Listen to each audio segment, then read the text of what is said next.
Would you like Mommy to call the Muppets? All Mommy has to do is dial 976-2424. Hi, Ho, this is Kermit the Frog. Gons, I got the check. Hello. Thank you, dear. Hiya. Parents, you'll love to call the Muppets for your children, so kids, ask your parents to dial for you. Dial a Muppet is less than 14 cents a call from the 212-516-718 or 914 area codes. If you love the Muppets, you'll love Dial a Muppet. Powertrons, they're alive. In a secret lab, his professors are. His inventions are called the Powertrons.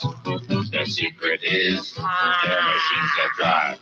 But in an instant, they're really alive. Powertrons, they're alive. Python and Destroyed have evil ways, but up jumps Sumar and Turboid to save the day.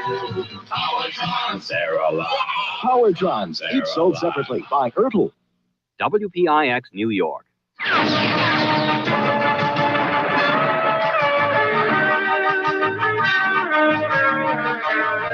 Transformers, more than meets the eye. Autobots wage their battle to destroy the evil forces of the Decepticons. The Transformers, robots in the sky. The Transformers, more than meets the eye. The Transformers.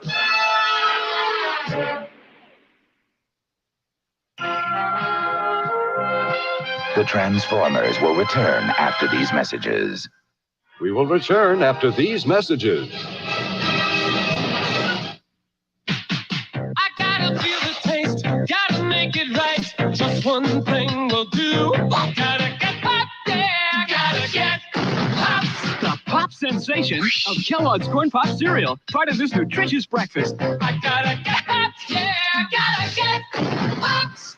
Now you can enjoy a scrum-delicious Dairy Queen sundae free. 5-ounce size in your favorite yummy flavor. The free coupons on specially marked packages of Corn Pops. Let 'em loose, blow 'em out. Speed Riders, catch 'em if you can. If you like the super slick styling of collectible cars, you're going to love new Speed Riders. Because Speed Riders are unstoppable, unbeatable, reaching awesome new speeds that keep on going. They even come with their own ever-ready Energizer battery. Speed Riders, catch 'em if you can. For speed that just won't quit, the Speed Riders collection, the ones to collect new from LJN. And now, back to our show.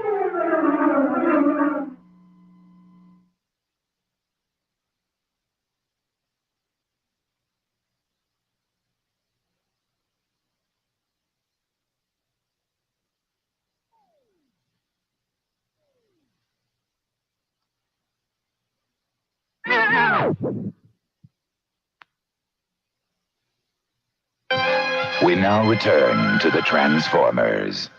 Bachman's off-road monster eats the road even when there isn't one. The radio controls let your kid command the action. With big tires for super climbing, the off-road monster is a tough, all-terrain vehicle. It can turn, back up, and spin. The off-road monster has 6-wheel drive for traction that just won't quit. The off-road monster, it's a rugged machine. New from Bachman Industries, Candy Apple Red and Racing Black. Batteries not included. La-da-da-dam! Who goes there? Another sea dog looking for treasure to loot? No, I seek flavors of fruit. Will follow my nose. Fruit! It's always nose. Ahoy! Kellogg's Fruit Loop cereal with natural orange, lemon, and cherry flavors and a full day supply of vitamin C. Part of this complete breakfast. Now you can enjoy a scrum-delicious Dairy Queen sundae free. 5-ounce size in your favorite yummy flavor. The free coupons on specially marked packages of Fruit Loops. And now, back to our show.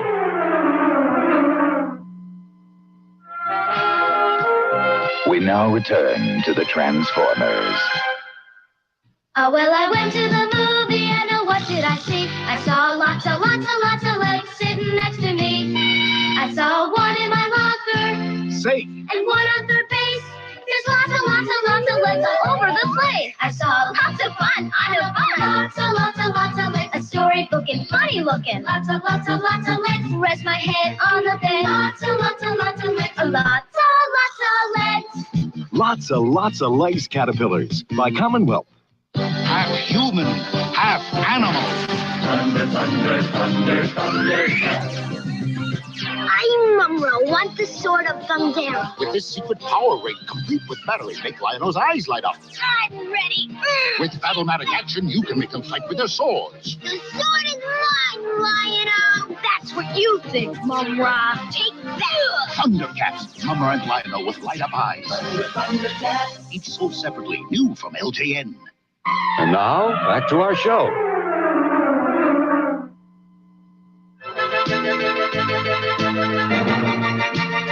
Today at 2, catch the action when the New York Yankees take on the Kansas City Royals live from Yankee Stadium. Then at 5:30, Buford Pusser is back in the final chapter, Walking Tall, on Channel 11. I'm professor of the rap, and I came to your school because I don't want to see you be a fool. One dumb move can blow your groove. Break, spin, and rock, but do not fall under the spell of smoke, drugs, or alcohol. One dumb move. One dumb move can blow your groove. All you got to do is look around. Those who abuse have all gone down. So think for yourself and rise to the top. When you're fresh, you know you can't be stopped by one dumb move. This is WPIX TV New York. From deep in space come light-up toys, light-up fun balls, light-up flying discs, light-up footballs, and many more. Wow! Light up light sticks, light up like magic. They make all the light-up toys glow. Oh, here. Hey, this is great. This is fun. Oh, hey. Light-up toys at a planet near you. We now return to the Transformers. The Transformers will return after these messages. A is for apple, J is for Jack, Appley sweet, Apple Jacks, cinnamon crunchy, fun to eat, a super delightful breakfast treat. Kellogg's Apple Jack cereal, a delicious part of this balanced breakfast. Fun to eat and Appley sweet, Kellogg's Apple Jacks. Now you can enjoy.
Yikes, Zav girl. Yikes. Oh my goodness. Zav girl, Zav girl, Zav girl. Jeez. Dude. I would almost feel sorry for you if I would almost feel sorry for you if you actually had any empathy for victims, or or at least showed any indication that you did at any point. So since I'm petty as fuck, no, I don't feel sorry for you at all, not even a little bit. But how about Brian Entin today, man? Now, real quick, before I get into that, I want to give a big shout out to Duty Ron, man, because he showed me a lot of love in his chat, and he shared this little collage video that I put together for Gannon, and he did that twice, which was really good because I mentioned in the chat that that I feel that the best thing that we can do right now, the most productive thing that any of us can do currently, is share Gannon's image the way that his family wants to remember him, the way that all of his loved ones would want to remember him. That's the only way to help undo the damage that, I mean, it can't be undone, but we can damn sure try and try to get close to it.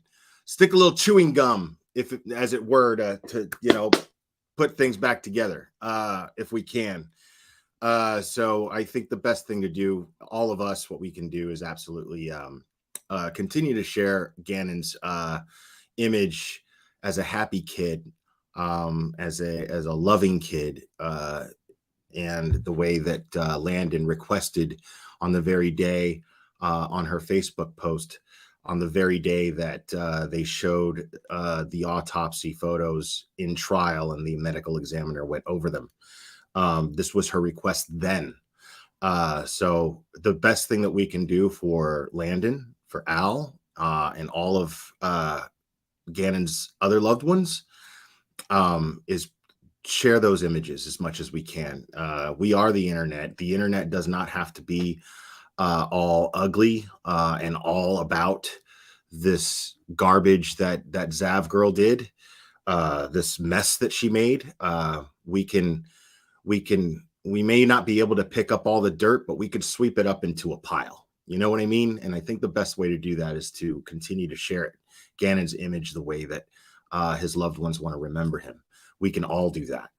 We can all take our YouTube accounts and make community posts and do so on our Twitters and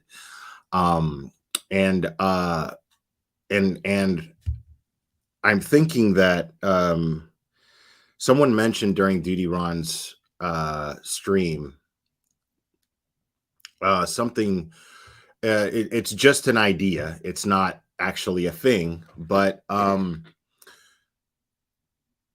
there's always a silver lining to these things. And the attorney that Duty Ron had on, her name escapes me, I apologize, but the attorney that Duty Ron had on his panel with him, with Ed Wallace and himself, she suggested something to the effect of maybe Gannon's Law. And Gannon's Law would do something in theory to the effect of making sure that there's at least a limit to what can be done with the information once you obtain it and you request it, because these things do become public record. It is a thing, but maybe we can regulate it to where if they're a minor, there are different stipulations, more strict laws as far as sharing these things on the internet, things of that nature. So Emily Biz, member for 3 months. Thank you so much. Appreciate all the blue hearts. And I appreciate all you guys leaving blue hearts in the chat too for Gannon. It gets me every time. It's incredibly touching. So thank you guys for that. Grandmaster Sid Sofo says, the decorum you exemplified on last night's live was awesome. Civility, correctness, etiquette, whilst preserving an impartial, orderly manner at a truly challenging time. Thanks, man. That means a lot. Thank you so much. And you know what's interesting about this comment, and I'm really glad you made this comment, Grandmaster Sid Sophos, not because it's a super chat necessarily, but mostly because those are the words that I would use to describe how this community has handled this. I still have not seen anyone threatening or saying anything nasty to Zav Girl, and no personal jabs or insults. I have not seen any of this. This comment in Grandmaster Sid Sophos's super chat here doesn't just apply to me. If it applies to me at all, it applies to you guys, all of you. I haven't seen anyone behave. I mean, you all, there was nothing hypocritical in the way that you guys have expressed your feelings towards this situation, and I can't express enough how proud I am to be a part of this community. This is the most proud I think I've ever been to be part of this community. Absolutely 150%. You guys are amazing. Like, seriously, give yourselves a round of applause. Absolutely. Now,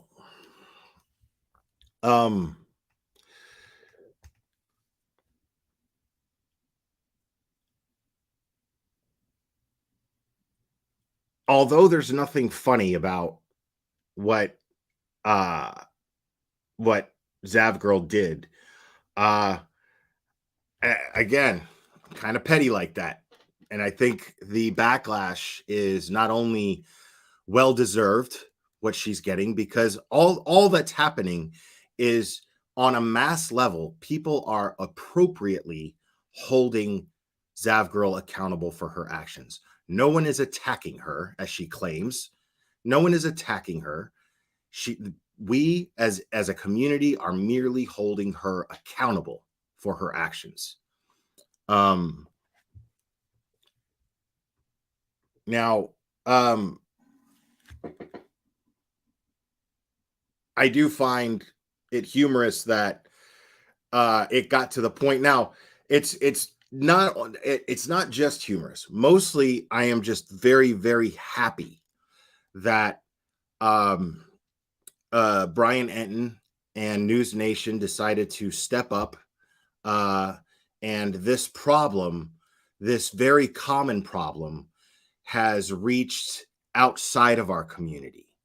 It's gotten the attention of people outside of our community and the media outside of our community. And it's needed that for a very long time. And I'm really hoping that Brian Entin and anybody else who decides to discuss this outside of the community understands that it's not just Zav Girl. It's a lot of creators doing a lot of horrible, irresponsible things with many different cases. And I can't even imagine how much justice this community, the darker side of this community, has caused. So I'm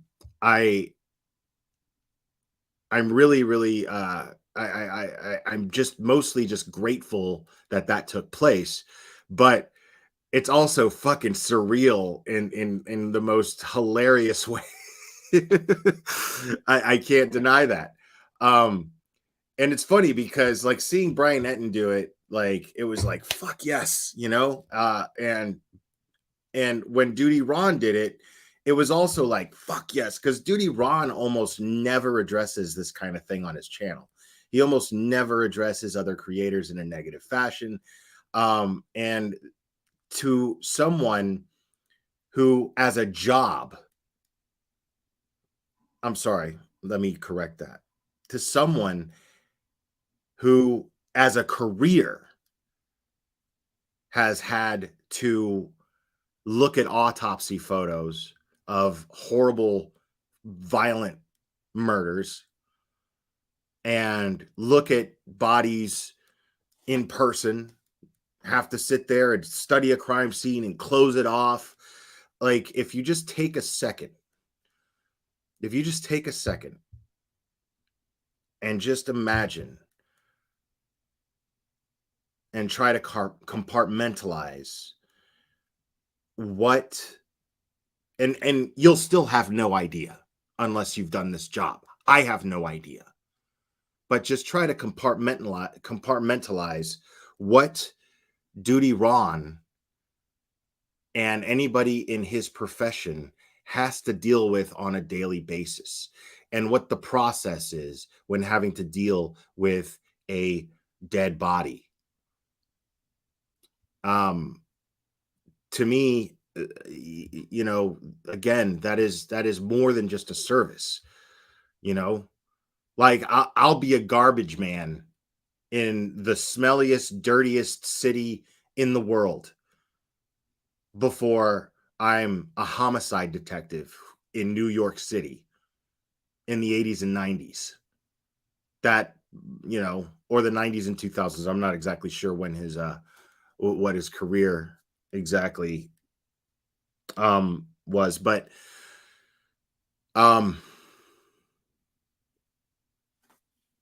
I see Dawn Marie's in here. She's a mod for him. This is the worst thing Duty Ron has seen on YouTube. I think he said, yeah. It has to be. The actions dictate that that's the truth, because, like I said, Duty Ron never addresses other creators on his channel, and News Nation doesn't address YouTubers on his channel. For this is such a heinous thing that she tried to downplay, you know, and minimize. And Brian Entin and News Nation, they were like, no, this needs to be called out, because we can't even remotely risk standing by and letting a trend of something like this begin and take place. And I thought that was amazing. Now,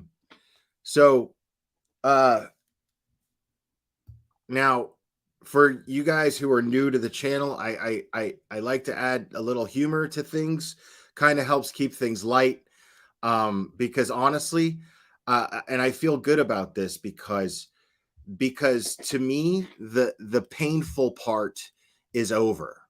Now it's the healing. Now it's the physical therapy towards being 100% again, right?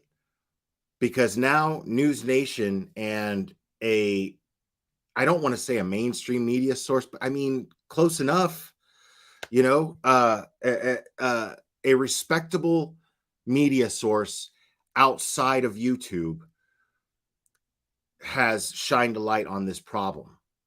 And my man was naming names, which is just something that you never see, man. And I'm really grateful to you guys for joining me so late at night, because I know it's late, but I didn't want to wait till tomorrow to cover this. I was too excited.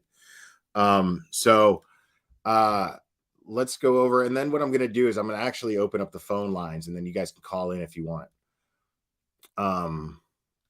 Hey, what's up, Science Girl? I haven't seen you in a minute. So here we go. So right here,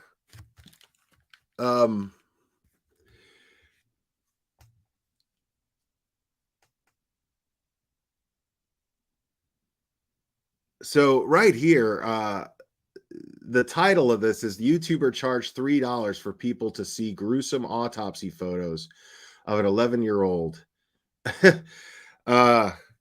Like, not even, yeah, I mean, that's the headline. And I like that they kept her name out of the headline. Uh-oh, Cherry's yelling at me. Hold on, guys.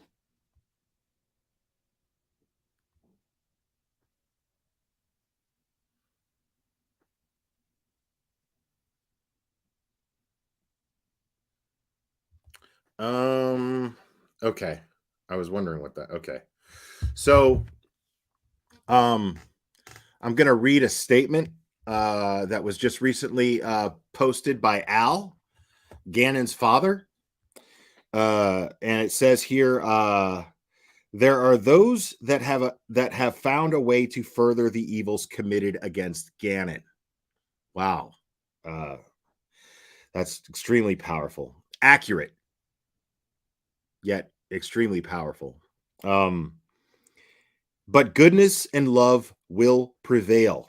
For every hint of evil concocted, a preponderance of kindness outshines the darkness of those that would deepen our pain. There you have it. These parents have risen above this, and I think that's beautiful. And what I was going to say was the idea behind Gannon's law, as I was explaining earlier, I would like to see that happen. And I want to publicly say I don't plan on reaching out to either Al or Landon about this. But if they just so happen to see this, I want to assure them, and if I could speak to them directly in case they see this, I can assure you that you have mine and my entire community support if you decide to pursue your local lawmakers or federal ones. I mean, I think this, as far as this being the internet goes, I think it needs to be a federal law. And I'd like to see that happen. And I just want you to know that if you decide to push for this and you decide to advocate for this and pressure your lawmakers to create and pass a law that protects you and other parents from things like this, you absolutely 150% have my support and my community support.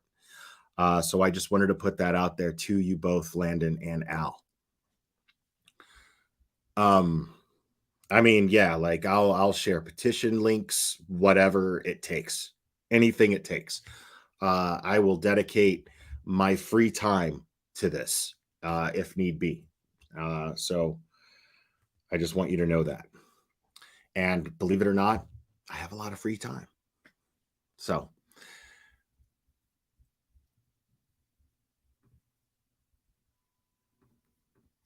And they actually released the photos to her. She had to pay. They released the photos and she got them. And you can just imagine, based on the description of the way that little boy was killed, what those photos looked like. Zav Girl then proceeded to post them on her Patreon account, which is an account attached to her YouTube page. And she charged her followers money to see the autopsy photos. For $3, you could see little Gannon's body. She was making money off of that little boy's autopsy photos of a severely beaten to death little boy. Really, they just got no place on the internet. It was hard. Now, he's spitting facts right now. And something just dawned on me. Something just occurred to me. Like, easily the most vile person that I've ever had to deal with on the internet never stooped this low. And I'm talking, this person stooped low as fuck.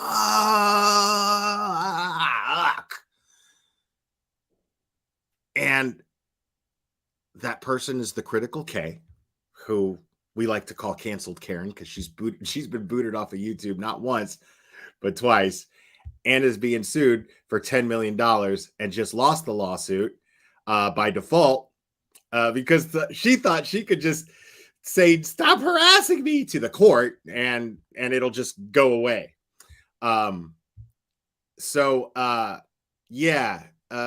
Even she never did anything this low.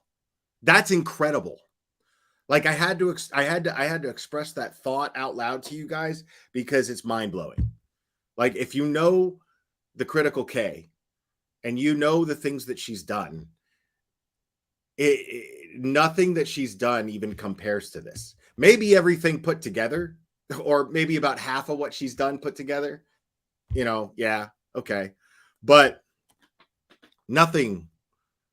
Yeah, she's never done anything this low.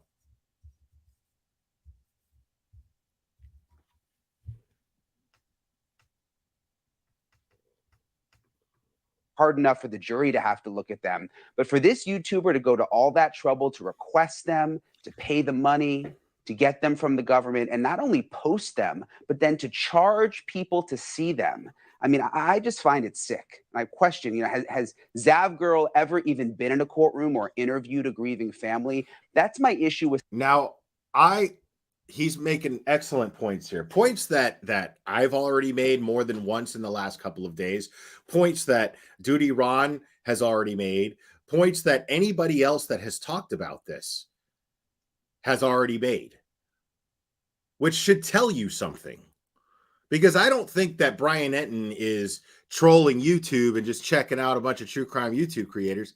I don't think he's doing that. I think people let him know.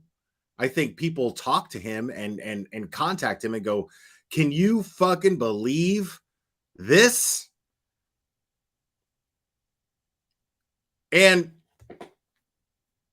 I don't know, but it sure as hell seems like this is a rare thing for Brian Entin. For him to get heated, pissed off, and then just start blasting tweets about how angry he is, and then immediately, on such short notice, schedule a feature interview with the prosecutor of the Letitia Stout trial, the person responsible for proving the case against Letitia Stout in front of a jury that led to her conviction. That dude, just for that, is a hero of mine. With some of these YouTube, even them. I mean, I just find it sick. I question, you know, has Zav Girl ever even been in a courtroom or interviewed a grieving family? That's my. Yeah, no, she's never done that. She's never done that because she's an opportunistic dickhead. I mean, am I being unfair here? This is a person who has never done anything even remotely respectable, because the closest thing that she's ever done is have Jared Lysick on her panel and kissed his ass to no end over the Kylie Rodney thing. Now, that doesn't make her special, because Jared Lysick the entire time was an absolute 100% panel whore. He was jumping on every single panel. Even some panels he was forcing himself on while he was on his anniversary vacation with his wife. Because priorities, folks. So that's the biggest claim to fame that Zav Girl has ever had. Zav Girl isn't interested in victims. She isn't interested in expertise, because A, she thinks she knows it all, and B, well, that's just too much work. It's too much work to try to seek out a medical examiner in any fucking state. Just seek one out and see, you know, and take some of that YouTube money and offer the guy, hey, I'll give you this much money if you'll, you know, join me on a live stream and we look over some autopsy photos. But again, as I made the point earlier today when I was live, I said that there's still no excuse. Even with that would not be an excuse to share Gannon's remains. Find an adult.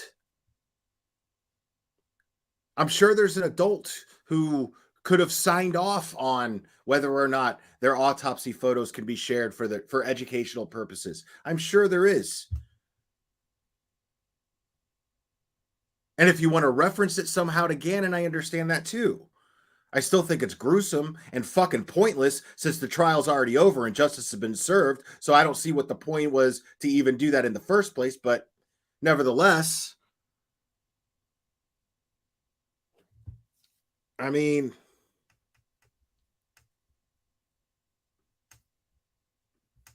That's my issue with some of these YouTubers that cause problems. They hide behind their computers. They don't even use their real names. Like in this case, we don't even know who Zav Girl really is. And if you're so proud of your page, I don't know why people don't just use their real name. And this isn't well. I mean, my real name's no secret, but I do understand anonymity to some degree, because when you speak up, Brian, if you're watching, which I doubt you are, but just in case that you are, I can explain that.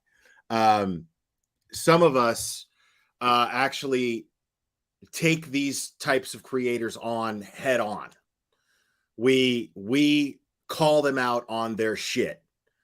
And a lot of these creators who do these things have a lot of support, and the kind of support that they get are clearly going to be irrational people, because no rational person would ever support any type of behavior that even resembles behavior like this.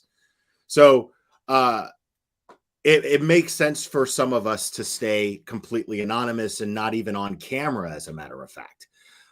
So I don't see anything wrong with that. But you know, I get what you're saying. You know, I mean, we're not professional journalists. We don't have the kind of notoriety you do, and you know, so we just got to work with what we got sometimes. But I get what you're saying. There's a lack of respect to be had with people who remain anonymous to some people. I understand that. But there's a good reason why some of us stay anonymous. Some video game or TV show you're playing on your computer. You know, this is a real family's life. This morning, Zav Girl, she got a lot of heat for this. She posted a statement on her YouTube page about the controversy. It was deleted. It's back up now. I screen grabbed it. This is part of it. She wrote, "The reality of the situation is that different people feel differently about this." I love that he pointed out that it was deleted at one point and then put back up. I don't know if she could delete it and then put it back up, because all of the original comments are still there. Unless she took it down earlier today, but I don't know. Some people are genuinely think making a video including the autopsy photos is bad, and I respect their opinion and feelings. Other people like myself think of autopsy photos and the coroner discussing, explaining, interesting, and informative, are all able to view it in a more scientific, detached way. Well, Zav Girl, there is nothing detached about posting the autopsy photos of an 11-year-old little boy, and then on top of it, which I really think pushes it over the line, charging money for people to see them. It is sick, it's deranged, and you should just own up to it. Whoever you are, wherever you live, maybe get out from behind your computer screen, go to the local courthouse, and actually sit through a murder trial and see what it's like for the families in real life.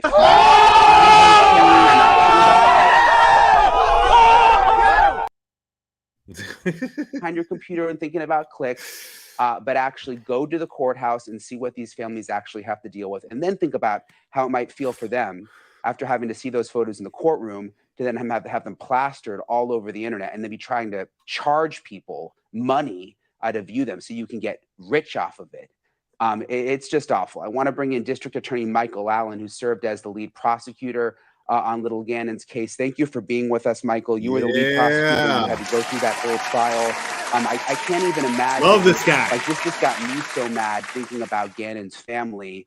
I know they're aware of this. I mean, how are they processing all of this? Well, thanks for having me on to talk about this. First off, we reached out to the family members and had discussions with them about this, just letting them know that, one, it's happening and sort of what they can do potentially to combat this. But honestly, there's nothing they can do to get these photos down once they're on the internet. It's just completely disrespectful to the family members that have had to live through this horror. But even more so, I mean, Gannon deserves so much more in life from his stepmother, and he certainly deserves dignity and respect in death. And there's nothing about what this YouTuber is doing. And I think there's another one out there as well. Now, real quick, I got to point out, it's interesting to hear not just a lawyer, okay? Not just a lawyer, the lawyer in the Gannon Stauch case. The lawyer that matters. Make no mistake, people. Let's relish this for a moment. Not just any lawyer. This is the lead prosecutor in Letitia Stauch's trial. This is the man whose hard work, along with law enforcement's, I'm not trying to take away from that, but this is the man who put together a case, the case, that put that woman away forever. It was this man's back breaking to get that woman under the jail. So, and for him to say almost verbatim, people, what everyone in this community has been saying for the last couple of days. Think about that for a second. Think about that. That's how bad what she did is. When the lead prosecutor goes on News Nation, the lead prosecutor in the Letitia Stauch trial, in the process to getting Gannon justice, to getting Landon and Al and Lena justice, and Harley too, justice, and everyone else that loved Gannon. When that person whose hard work made that possible comes up here, goes on, sorry, not here, but on News Nation with Brian Entin and says almost verbatim what this entire community, except for Bullhorn Betty and Laura Barnacle, except for those two, aside from those two, the entire community said almost verbatim what this man is saying right now. Think about how powerful that is. That's how wrong what Zavgirl did was. Because we all of the goodness collected in all of us, collectively, all of the goodness is speaking out loud about this issue. That's extremely powerful. That they're doing that provides any dignity or respect to Gannon. And the statement that they put out about this incident, sort of justifying it, it just rings hollow. Other ways to do this. All right, let me explain something to you people. Okay. I want to be very clear about something because I just had to remove a comment in my chat. What will not be tolerated here is any doxing whatsoever. I don't give a shit what Zavgirl's real name is. I don't want to know. I'm not interested in it, and it's not welcome in my chat. Nobody posted it that I saw, but I don't give a shit that she has a criminal record. Okay? Now, there's a difference. You might be saying, well, what about talking about Betty's criminal record? Well, Betty isn't anonymous.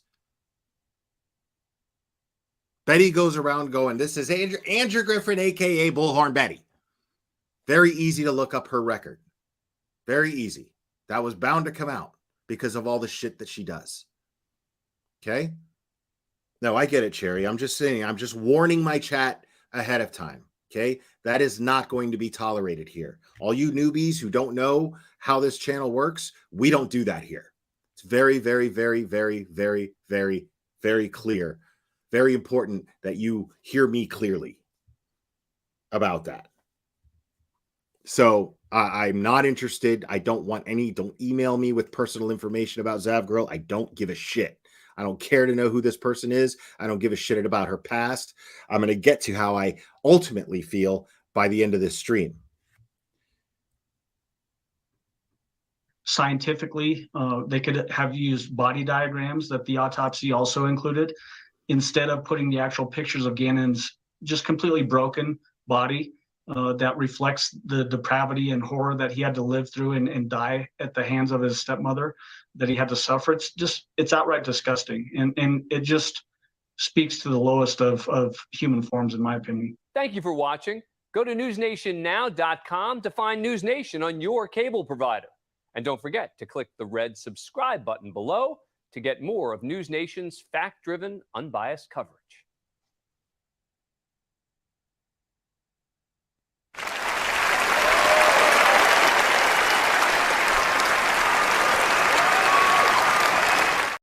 Brian Entin, y'all. Brian Entin. I mean, and I gotta tell y'all, man, just thinking about Betty right now.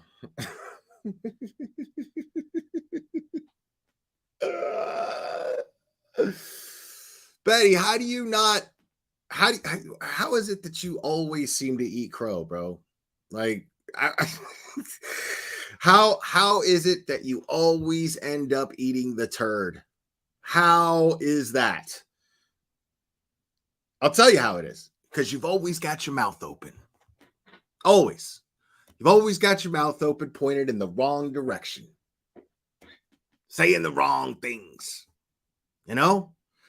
Like, it's just, it blows my mind. Like, here's, I think I found some footage here of Betty at the meeting spot for people who support Zav Girls' actions. Okay, yeah, all right. Oh my God. Oh, Betty, like you're killing me, dude.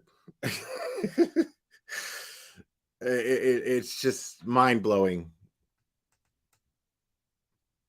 Mind-blowing. Let me see. All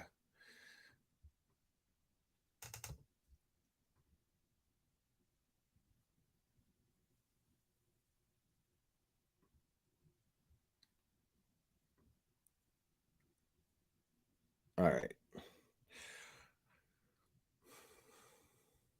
All right. Now, one thing I've noticed is I have not given you guys much of a chance to express yourselves. I mean, you're able to do so in chat, but sometimes, you know,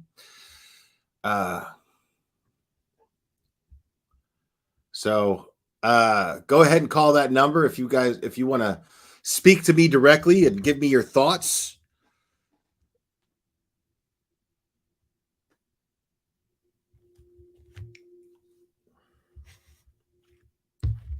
I would love to hear from you.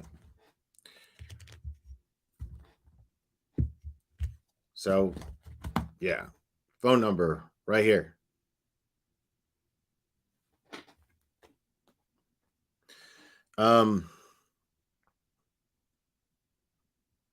Now, where I'm at on this, honestly, Zav Girl, I mean, not only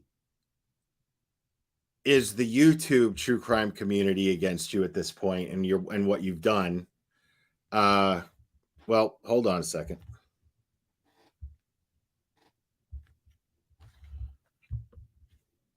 You're on. Who am I speaking with? Hey, Claire. My name is Lori. I used to go by Lori Girl. Actually, you were the first time and now the second time I've ever spoken on panel. So I appreciate it. It was back during the Summer Wells case. Well, welcome. And we were, yeah, thank you. Thank you. I deliver food for a living. And I've been listening to yours and Beats and all of the great creators, and but I haven't been able to comment, and I've had so much to say. Yeah, I mean, well, now's the opportunity to say it. Yeah, I don't know where to begin, except for somebody made a Oops. Uh-oh, I lost her. Oh, no, I didn't. Hey, how are you? Oh, yeah, I did lose her. I got somebody else. Sorry about that. I did not mean to hang up on Lori. Sorry, Lori. Okay, so who am I speaking with? Cheryl. Cheryl? Yes, sir. Okay. Hey, I wanted to tell you, when this first happened, it was two creators. And I don't know the Zab girl, but I'm hearing a lot about her. But you're not mentioning True Crime with Natasha Cooper. Well, that's because that channel doesn't exist anymore, does it? Yes, it does. Oh, yes, it does. Oh, wasn't she booted off of YouTube? Well, she gets booted off every week, but she keeps coming back making new channels. But she still has True Crime with Natasha Cooper, and she's up and running. And within minutes of Yeah, but there's no way she can maintain her audience by doing that, is there? Oh my gosh, you wouldn't believe the amount of money that they give her. You wouldn't imagine. It's fundraiser after fundraiser. She's on all the time. It's money, money, money. But at the same time that Zab girl got that packet, so did Natasha. And she put it up on Patreon at the same time. Okay. Now Zab girl went down. But Natasha, I don't know what she did. Well, her Patreon went down too. I actually saw a screenshot of the Patreon representative text communicating with the person who reported it. Well, it went back up. It went back up now. Okay. It went back up. Yeah, she announced it today. It was put back up, and she still has the pics, and she's charging $3 a pic. She's still charging money for the. All right. So yes, sir. We'll look into that. Yeah, when you mentioned Zab girl, Natasha was also named in that MSN.com article. Okay. So yeah, she's just as culpable, honey. And it kind of upsets me that you're not mentioning her because she was the second creator. Well, don't get upset over it, Nang. Hold on. Well, yeah, but see, there's two culprits. Oh, there's two of them. Okay, Yeah. I understand. That's what I'm just saying. Listen, I understand that, but understand my position where I was of the understanding that A, she no longer had a channel, and B, that her Patreon was taken down as well as Zav Girls. So therefore, there was no need. To me, she was irrelevant. To me, as I stated before, I see Natasha Cooper as nothing but a mutated fart in a recliner. Mm-hmm. That's it. No, sir. She's still up. She has the True Crime with Natasha Cooper. She also has a drama channel that's still up, and she still has the Patreon up.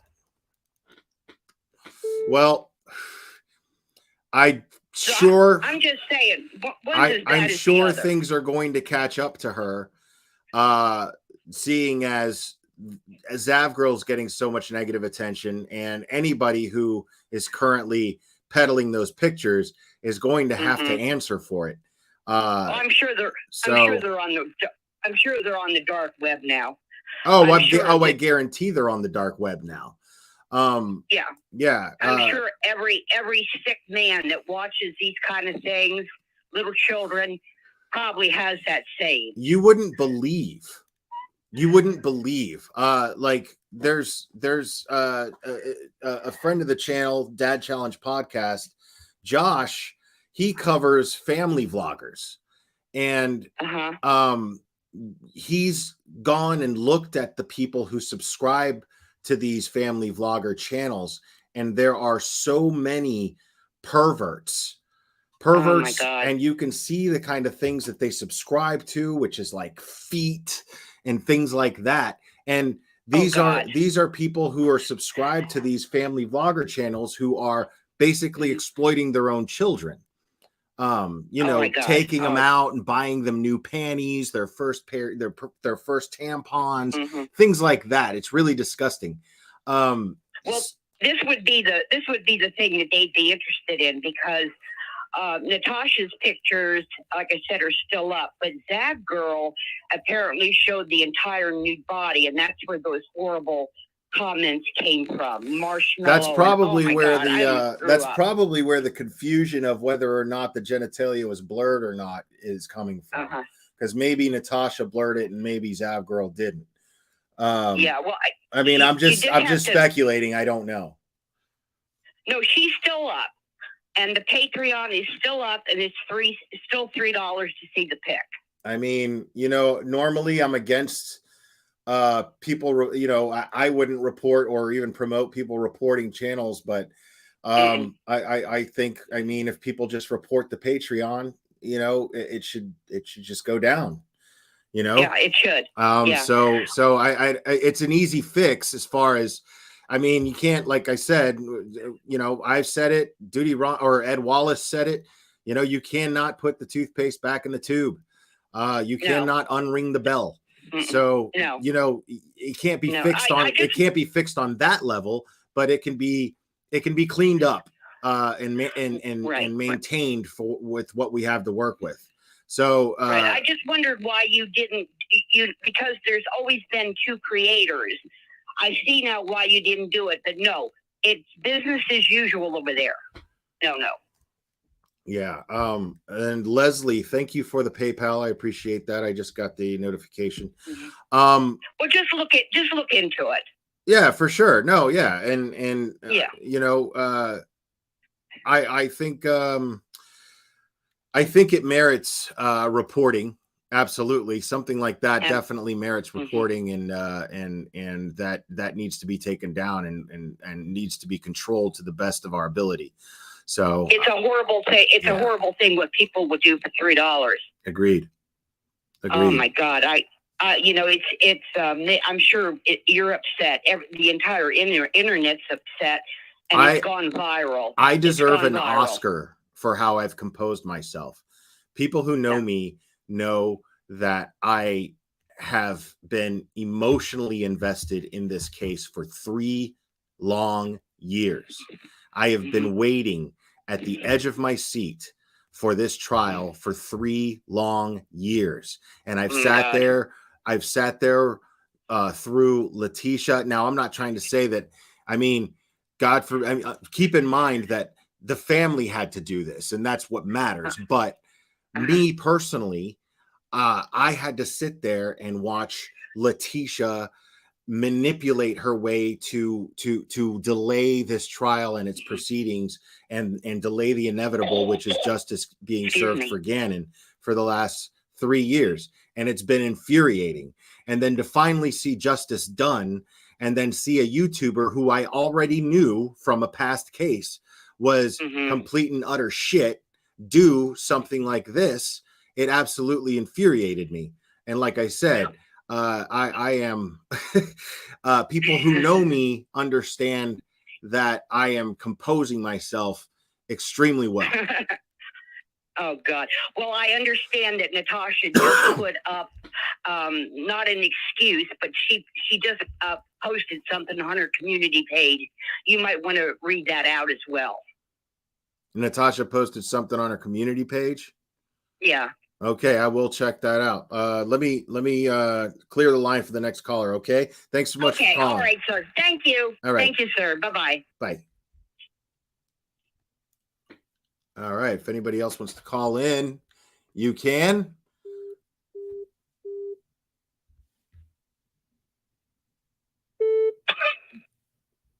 Is this Lori again? No. Okay, who am I speaking with? Just Steph. Who? Just Steph.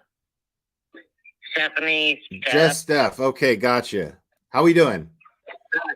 Sorry for my dogs. I'm outside in the barn.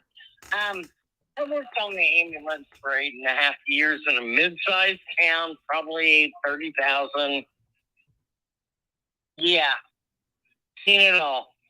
Still didn't want to see those pics. I think that's disgusting. Okay. Wow. Yeah. Yeah, that is terrible. I mean, seen it all, done it all. Picked the head up off the highway, extremely heavy, by the way. But it is so disgusting to me that that was even allowed to be released. I don't get it. I researched it. Bob Saget was found, the autopsy was done in Florida, correct? The family posted, no show of any pics. Why wasn't this done for Gannon? It was done in Florida, the autopsy, where they found him. Well, different states have different laws. And the attorney that was on Duty Ron this evening was saying that she actually went to law school in Colorado, and she was saying that Colorado is extremely liberal with their records and methods in obtaining them. So it's probably a lot different in Florida than it is in Colorado. Okay, so I understand that, but because the autopsy was done in Florida, even though maybe the family did or did not, this is what I'm trying to figure out. If they said no show of that, even though it went to, it doesn't matter if it was Colorado. It doesn't matter if the autopsy was done in Florida. It's a Colorado case. It's an El Paso County Sheriff's Office case. So the jurisdiction, yeah. So any legalities regarding any of the records of the case would fall under Colorado or El Paso County law. Okay, all I want to say is I worked in the business for 8.5 years before I got out of it. I have no desire to see a child's autopsy photos. I think only a twisted fuck would. I'm sorry. Yeah, in my opinion, only a twisted fuck would. Like, yeah, I picked up dead kids on the highway. I've seen murders. Everything you can imagine. What in a big town shit happens. I mean, thank you, Grandmaster Sid Sophos.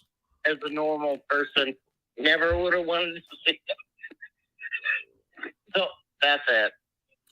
All right. Well, thanks for calling. I appreciate it. Hey, Claire, by the way, I've followed you for years. Awesome. And at one point when you were drinking a lot, you called me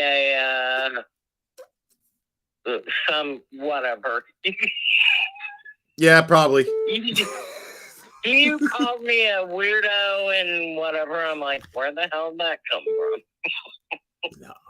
But I still follow you and I love you. All right. Love you too. Thanks. Bye. You're on. Who am I speaking with?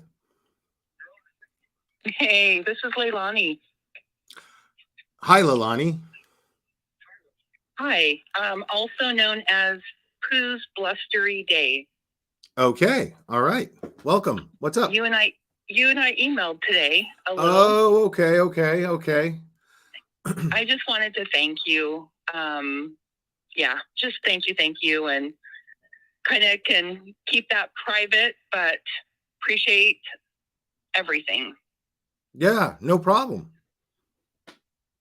Yeah, and bringing this to light, community support, folks just jumping in and bringing this to light. Pretty sick. I am actually a retired firefighter, an old ER nurse. Okay. And yeah, I bet you've seen a lot. Yeah, when you see it, you protect people from it. You don't exploit it. So exactly. Pretty sick. Right. Exactly. I mean, until you've I think the first time I started to feel and this just hit me, the first time I started to feel empathy for victims, like genuinely, was 30 years ago, maybe. And I went downstairs from my apartment because there was an ambulance, and I had just gotten a video camera, so I was videotaping everything. And then I didn't know what was going on downstairs. I saw cop cars and I saw an ambulance. And so I got the bright idea to run down there at a very young, naive, shithead age and try to record what was going on. And immediately a cop got in my way and was like, "Can I help you? Can I help you?" And right there, it just hit me. Nobody had to explain to me, like this is a fucked up thing that somebody's going through. You know what I mean? Right. Like I didn't think of it when I ran down there with the camera, because I was being a completely careless fucking idiot. But as soon as the cop cut me off, I was like, oh my God, because there was a lady screaming, somebody was being taken away in a stretcher. I still don't know what happened, but that person was hurt. And there was somebody who loved them, very concerned for them. And I felt like a complete and utter asshole. And I must have been 15 or 16. I don't know. But yeah. And there's a reason that when you're at those scenes, everyone are putting things up to protect people's privacy, right? You certain things, and a cop takes their jacket off and they cover it over while all the firefighters and EMS people are like starting IVs and loading people on stretchers. And, there's a reason that, and especially children, I'm just floored at how that girl and this Natasha, just think it's okay to exploit children. I can't get past let's read the child part. Let's read Natasha's post here that somebody told me, that the last caller told me to look at here. The caller before that. For those of you who think I'm such a horrible person, this is Natasha Cooper, fart mutant. You've never come up with that before. Oh, see, my nickname is Bullshit Betty. So yeah, okay. I'm such a child that I just fucking called somebody a fart mutant. Jesus Christ. For those of you who, that's why we love you. For those of you who think I am such a horrible person, check out for yourself before you lambast me for being a terrible human. I'm going live on Patreon to do part 2 of the Gannon Stout crime scene picks and autopsy. Anyone at the $3 level or above will be able to view the live. If you are not a member and are interested in joining Patreon to see this live, then you can do so at blah, blah, blah, blah, blah. So this is somebody who was already catching backlash for doing it. Now, this was 2 days ago, this post. So I mean, I think her channel was taken down. Her Patreon. I'm going to assume that the caller was mistaken who said that their Patreon is still up. Until I get some sort of confirmation that it's still up and the video is still circulating through it. Well, it's interesting to know the price. I hope when the devil comes to me and says, what will it take to sell your soul? I really, really want to hope my price is a tish higher. Right. That's a great way of looking at it. Because on some level, I always look at things like this as selling your soul. But I mean, I feel like these people's, I feel like you, I don't know, man.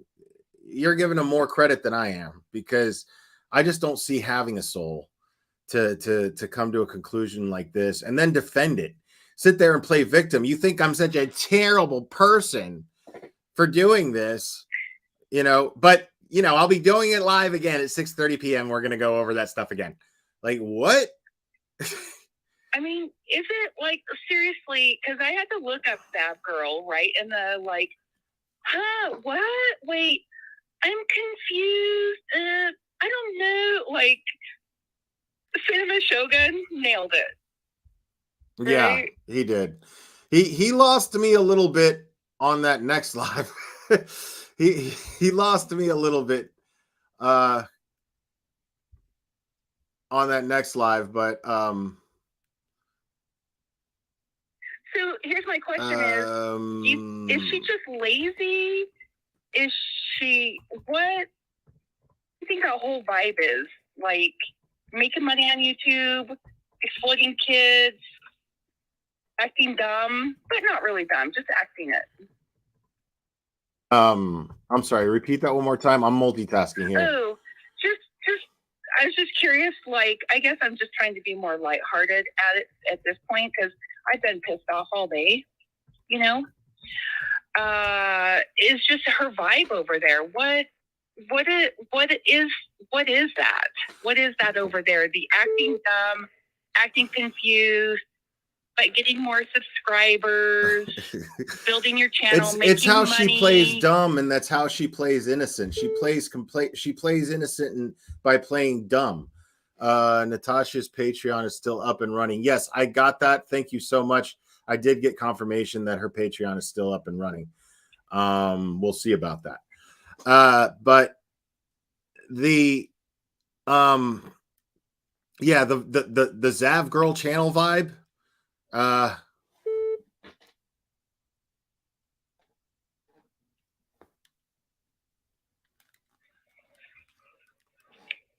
That's, yeah, you can't see what I'm doing unless you're watching, but yeah, that's the Zav girl channel vibe. That's all it is. I have you muted.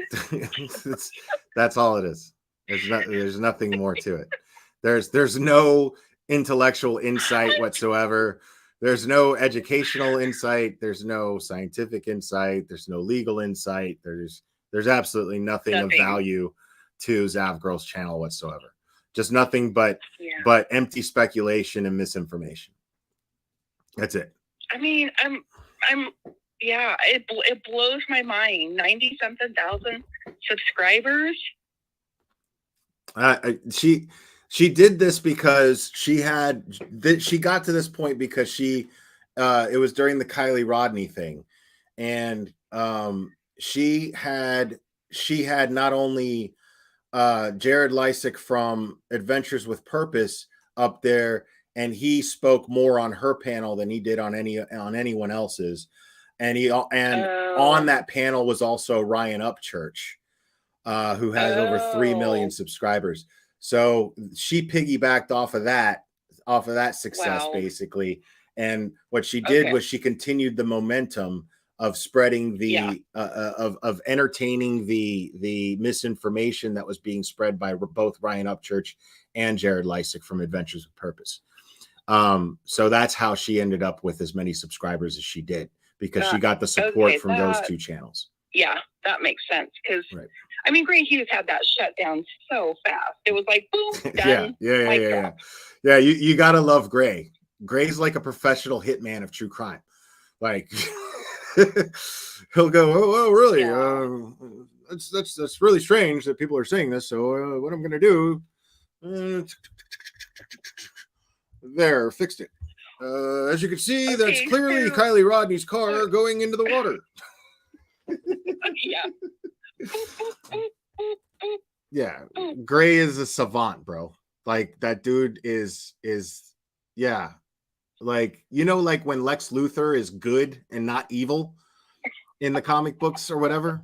Probably not, but there's times where Lex Luthor's actually a good guy. That's Gray Hughes. Gray Hughes is the good Lex Luthor of true crime. Yeah. He's incredibly calculated, and he knows it. I love that he knows how smart he is too. You dare question the great Gray Hughes, the greatest true crime mind of our time? I love Gray so much. His rendering thing was like so cool. Yeah. Whatever you call those. Did you see what he did with the Jodi Arias case? That's what got my attention. That was fucking dope. Like he made like a 3D model of the crime scene, like a virtual 3D model of the crime scene and shit. I was like, what am I looking at, dude? This guy, and like that kind of shit's nothing to him, man. It ain't no thing. It's just another Tuesday. You know what I mean? Yeah, I think I went over there because you talked about it. Yeah, he's dope. Yeah, Gray Hughes is the truth, man. Yeah. No doubt about it. And I just want to say for our beloved Ikidmo, wow, karma right in front of your face. Yeah. You know, and Ikidmel's not one to gloat. You know, I love that about him. No. I'll gloat for him. You know what I mean? I don't mind being the one to get muddy for my larger creator friends. The more stoic ones. Maybe I'll right? get to that point one day where I have to behave, but probably not, you know. But I don't mind being the petty one on the behalf of these creators that have been wronged. Yeah. Yeah, Icked Mel is a super cool dude. Yeah, Icked Mel is a super cool dude, man.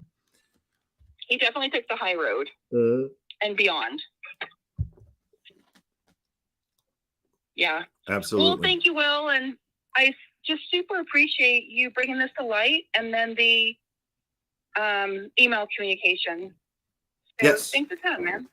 Yes, thank you for calling, and I appreciate all the support. Thank you. Yeah. Well, yeah. Once in a while, things just work out, right? Yeah, So, sure do. I was hoping to actually see you on tonight. Dang it. Well, yeah. I mean, here I am. You know what I mean. I mean, I was hoping you'd be on News Nation. Oh. Dude. Oh. Yeah, you're reaching there. I don't think they're ready for that. Can you imagine? Can you imagine? I don't. Yeah. No. I don't expect a call. I don't expect a call from Brian anytime in the next millennia. But but I am just really grateful that someone. I mean, that's the thing is this is. That was a representation of not only the YouTube true crime community being outraged about what Zav Girl did, but the entire genre of true crime is outraged about what Zav Girl did. Yeah. You know? And continues to do. I was raised, my dad was California Highway Patrol. So I was raised very clearly the difference between right and wrong. Period. If I would have done what she did, there would have been an immediate apology, public, on TV. For sure. And she had the opportunity. I gave her the opportunity, dude. Like it's crazy because the entire community is so in sync with their opinion about this. It's incredible. And Absolutely. It's very fascinating because I made it very clear. I had over 700 people in chat, and I made it very clear. I'm going to drop the link in chat, and I did so twice. And I said, nobody click on this link except for Zav Girl. And not one person did. And yes, some of it has to do with the fact that my chat, respects, what I was trying to do. I get that. But mostly it was because the people genuinely wanted to hear what she had to say. They genuinely wanted to give her an opportunity to explain herself and apologize. And that, and she behaved like the slimiest, lowest coward, Yeah, I mean, and then I'm like, who are her friends? Is no one grabbing her by the arm saying, hey, girl, I've been your friend for this long. I support you, stick by your side, but we got some shit to eat here. So let's kind of let's pull out the Tabasco sauce. That's it. Right. Yeah. Let's bring our condiments and our silverware and just get it done. And let's just get it done. Just start. Yeah. Yeah. So but she's always ducked me. I called her out in the Kylie Rodney thing, man. And I showed up in her chat and I was like, I would love to speak with you. And I was like, let me up on your panel. And then I have some serious questions to ask as far as how you've handled this case. And she kept saying, oh, I'm not getting the email. I'm not getting and I emailed her on the email that's on her description. It's on her about section, right? She's like, yeah, that's the right one. I'm not seeing anything. And then I'm like, well, just drop the link in chat. She's like, I'm not going to drop the link in chat because I don't want a bunch of people jumping up here. Well, first of all, if you tell people not to jump up there, they won't. Promise you. If they respect you, if your chat respects you, then they won't. they respect what you do with your channel, then they won't. But also, on top of that, you don't have to let them up. They'll just show up on the bottom of the screen backstage. You don't have to let them up. You could see me, I'm on camera, and I'll be like, hi, it's me, and then you only let me up. But she pretended like there was some sort of, oh, I can't see, and no, I'm not gonna, blah blah blah. But yeah, she suckered out of that. She suckered out again, and it's just pathetic. I'm gonna take the next caller. Thank you so much for calling. Hey, have a good night. Bye. All right, bye. You're on. Who am I speaking with? Hi, my name is Sherry. Hi, Sherry. How are you? I'm good. How are you, Sherry? Hi. I'm sorry? How are you? Oh, I'm good. I'm good. I'm just listening to all the callers, and I've been listening to your show the last couple of well, I always listen to you, but the last couple shows about Zap Girl and her huge, I can't even call it a blunder of posting. No, a blunder would be if a blunder would have been if she posted it and didn't have any access to all the feedback asking her not to do so. That would have been a blunder. Exactly. What she did was just outright shitty. About.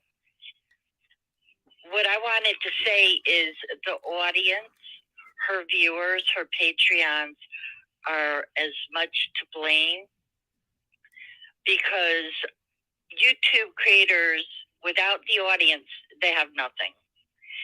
Right. And I see that she's dropping subscriptions. I dropped right out. I don't watch her that much anyway. I think she's dumb as a box of rocks. She is. I can't sorry. with the stupidity.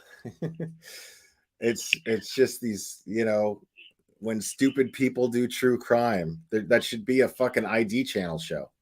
Like let it be on record. That's my idea, by the way. I'm gonna fucking pitch that shit when stupid fucking YouTubers do true crime. Yeah, most of them. That'll be a great show.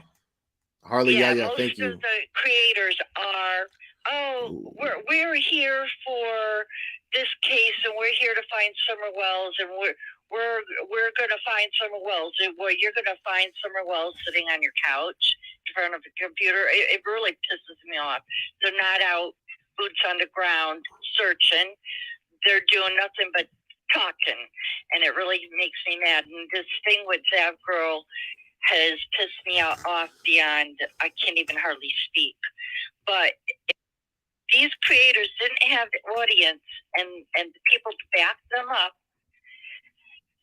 if they had none of that, then they wouldn't continue doing what they're doing. So I blame the viewers. Stop watching these idiots. I mean, it's not to blame, because these people, they do a good job of dressing up what they're doing with words, and then people just don't have enough sense to look past the words to the actions, and then they're just convinced by the words. And anyone that sees autopsy of a child in the description, I would think that's something you go, you know what, that's a boundary I don't cross. Right. Exactly. I'm gonna go ahead and clear the line, and then there's another news story about it I'm gonna play real quick, and then I'll take the next call. Thank you for letting me talk. Yeah, no, thank you for calling. Appreciate it. All right, bye-bye. Bye-bye. All right, so I'll take another call after. Please try not to call. Keep the line clear real quick. We're going to go over this. This is Denver 31, and thank you to Harley Yaya for sharing that, and thank you for the super chat. I really appreciate it.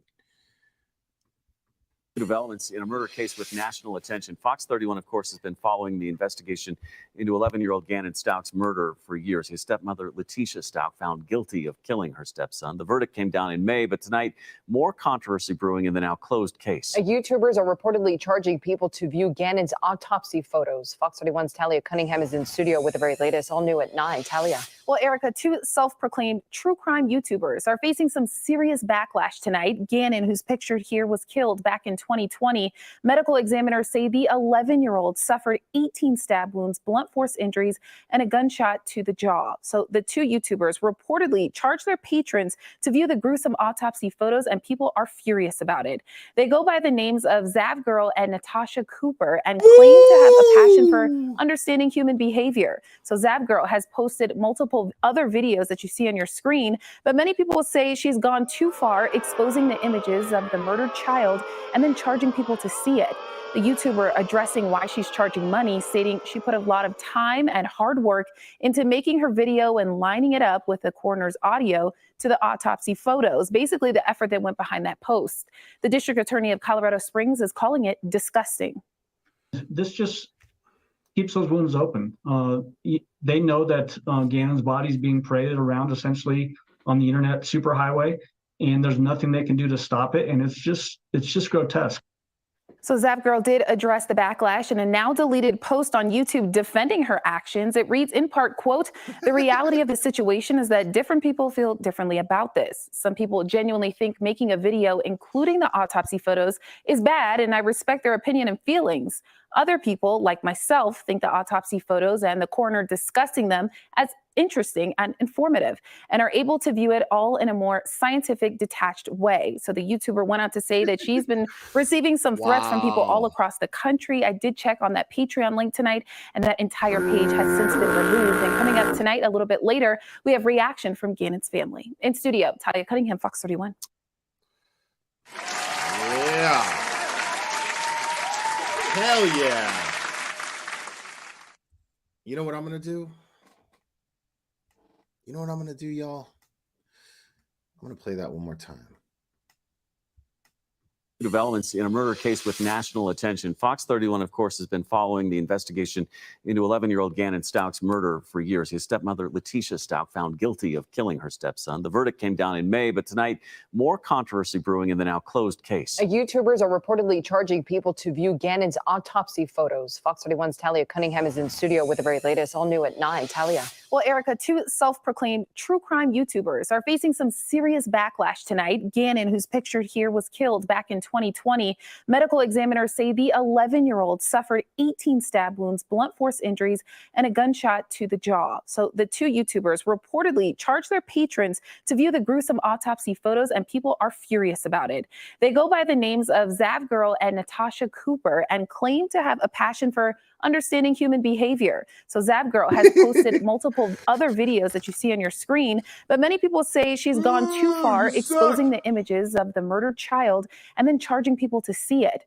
The YouTuber addressing why she's charging money, stating she put a lot of time and hard work into making her video and lining it up with the coroner's audio to the autopsy photos, basically the effort that went behind that post. The district attorney of Colorado Springs is calling it disgusting.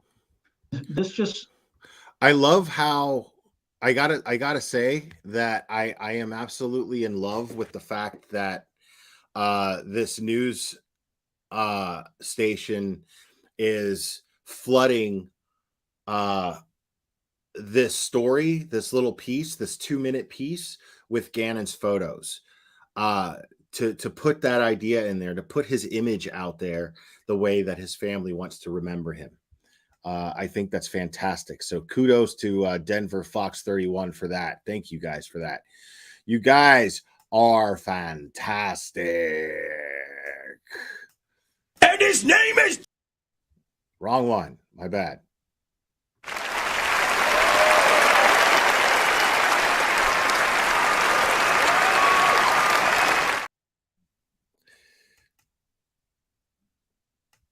All right.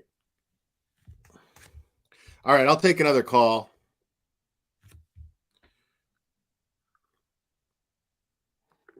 If anybody wants to call.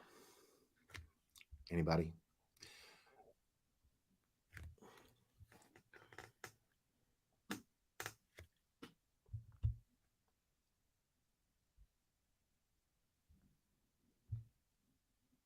You're on. Who am I speaking with?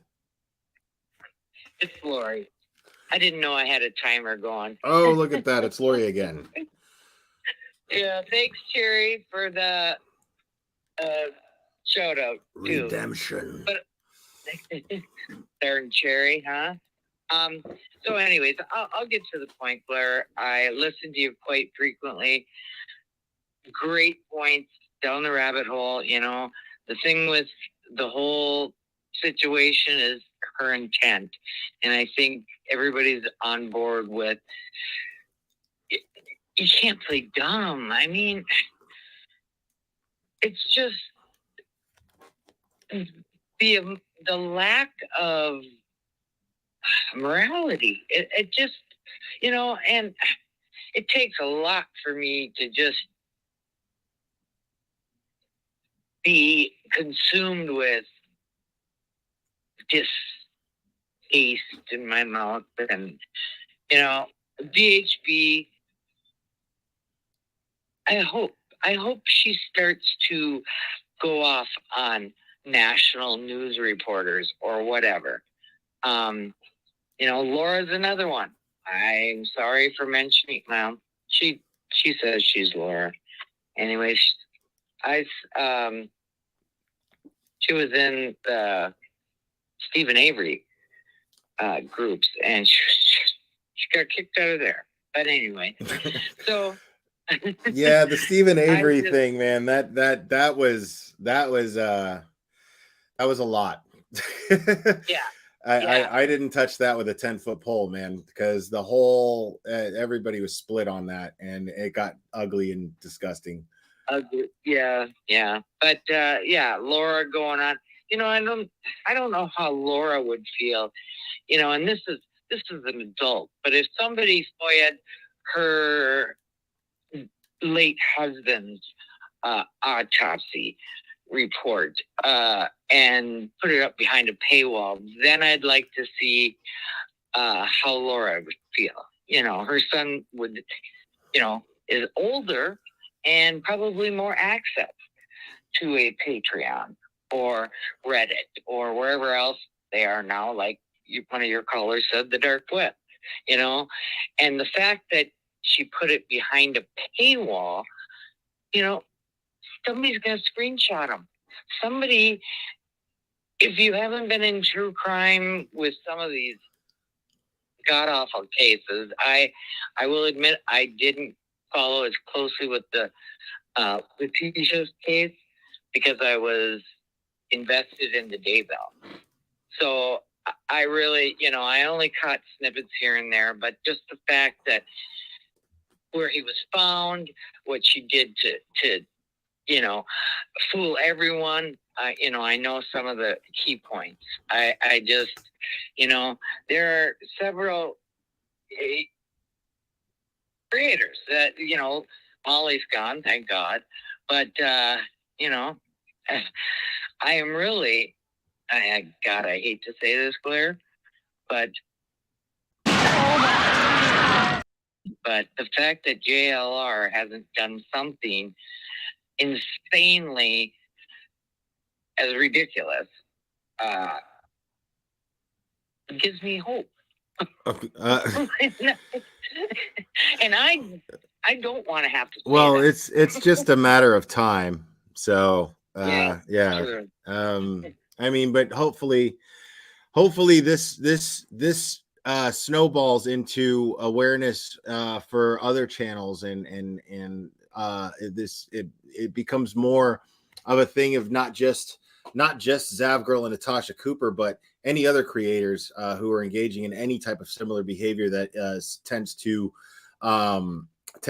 further victimize victims and their families. But I'm going to go ahead and take the next caller. Thanks so much for calling, Lori. Appreciate it. Yep. I appreciate you and the subjects you covered. Thanks. Right on. Bye.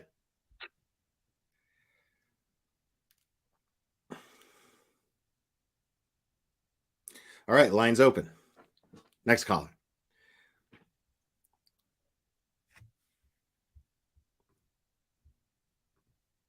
Yeah, don't do that. Don't contact, threaten, or harass mentioned doxing will not be tolerated here. We don't do that here. We don't engage in that shit, people.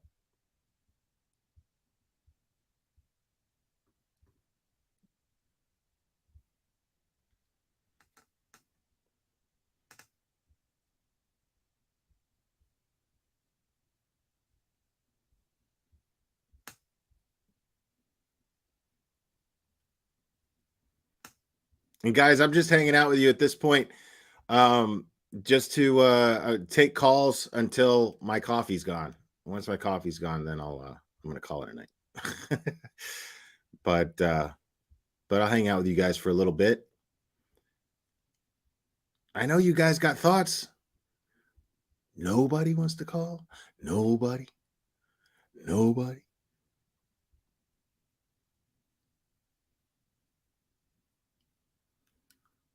Did she do that?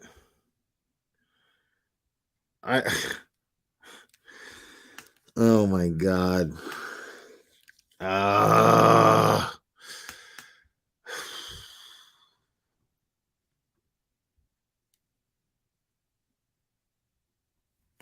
Yeah, I have to, yeah.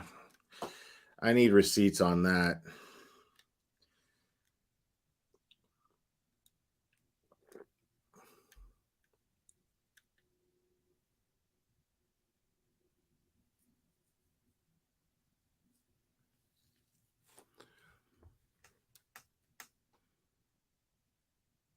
When JLR brings hope.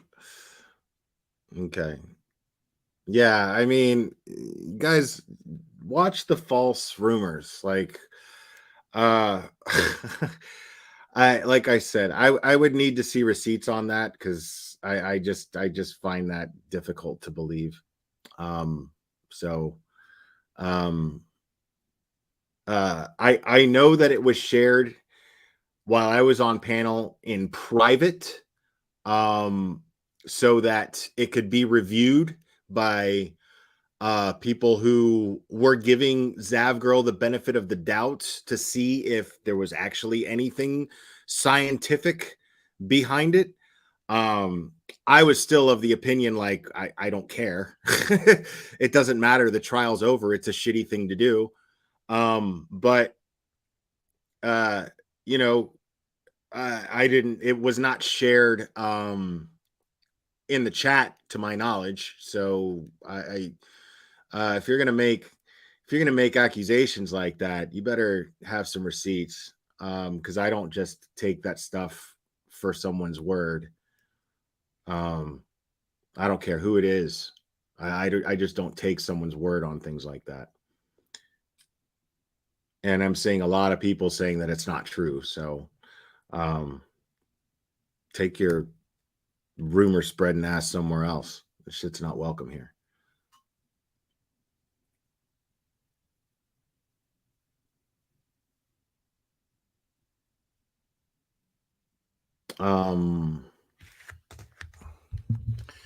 Yeah, it's probably one of canceled Karen's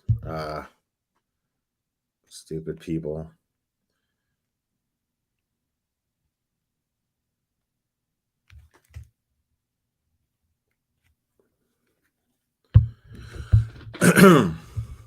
I still got time to take calls, folks. There we go. You're on. Who am I speaking with? Hey, Will, this is Jess, the Mystery Maven. What's up, Jess? Hold on a second. I got to get a better sound for you here. Hold on. My speakerphone is not working. Here we go. I should be able to hear you a lot better now. There you go. What's up, Jess? Lawyer, Mystery Maven. Hey, well, hello.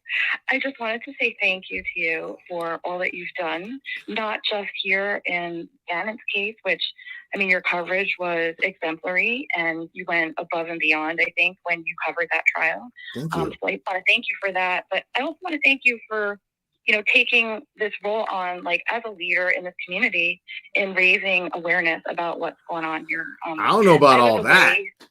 I don't know about all that, but no, well, I think a lot of people would agree with me. I mean, I have been doing this for a long time and I'm very passionate about it, but I just, you know, I just do, I say what I say, and you're welcome here, and I hope that people can, take from it what what I'm trying to say, and it's just something I've been passionate about for a few years now on this platform. And it's finally starting to gain some traction amongst the bigger creators and outside of the community. And but it should be me thanking you, because you coming into the picture and having the credibility of actually being a criminal attorney who is extremely involved in our little part of the community. It's so much needed. It's so absolutely needed here. We need credible insight in the chats when we're discussing these cases. I need it, and you've been extremely helpful with that here, and I don't know how to thank you for that. And my ego thanks you for being an attorney and validating all the shit that comes out of my face when I'm talking up here. So No, I mean, you have no idea how much I appreciate what you say and, how you say it. And okay, of course, sometimes, I might not use the same language, but, I get it. I can handle that. I've heard a lot of stuff in my lifetime. But, no, I mean, Now, I would tell you good this. work. If I were an attorney, I wouldn't drop any F-bombs in court.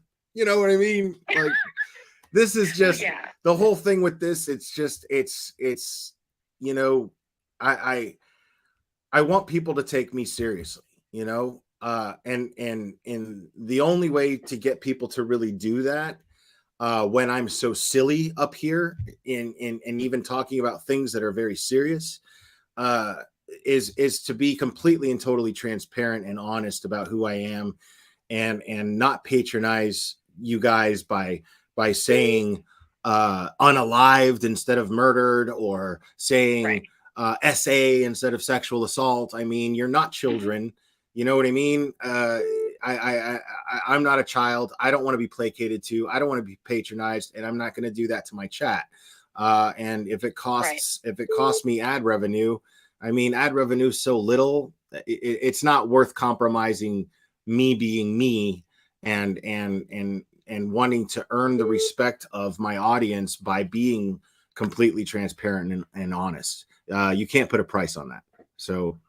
Right. And I understand where you're coming from. I respect that. And, and I think that you are authentically you, right? So it's like, this is who it is. This is how it is. And this is how I'm saying it. And this is what I'm doing. And I am drawn to that. And I appreciate that. And I think that's refreshing in this particular genre or community, as you want to say. It is really refreshing for me too, because, I also should say thank you for those kind words, because that encouragement means a lot to me, because I've almost left this community several times. I mean, there's been several times where man, I'm like, I want your channel to blow up so bad. Like, I want your channel to do so well. Because like, I really always root for the people who have real insight. Because the larger your platform gets, the more valuable it's going to be to the community. Because people are going to look at your insight. It's just like Scott Reich. Scott Reich has his channel. He hasn't been very active on it lately, to my knowledge, but it's great to have an attorney there that you can listen to and hear an attorney's perspective on things. And especially if you have the respect of the community, people are going to heed your words, and you say things such as, and you're spreading Julie's message of engage with empathy. I'm proud to do that myself, because, and I'm more grateful to you for giving that to me, because that goes in all of my videos now. I see that, and we appreciate that. And so I'm really hoping to get to the point to where we start to do that. That we all start to do that.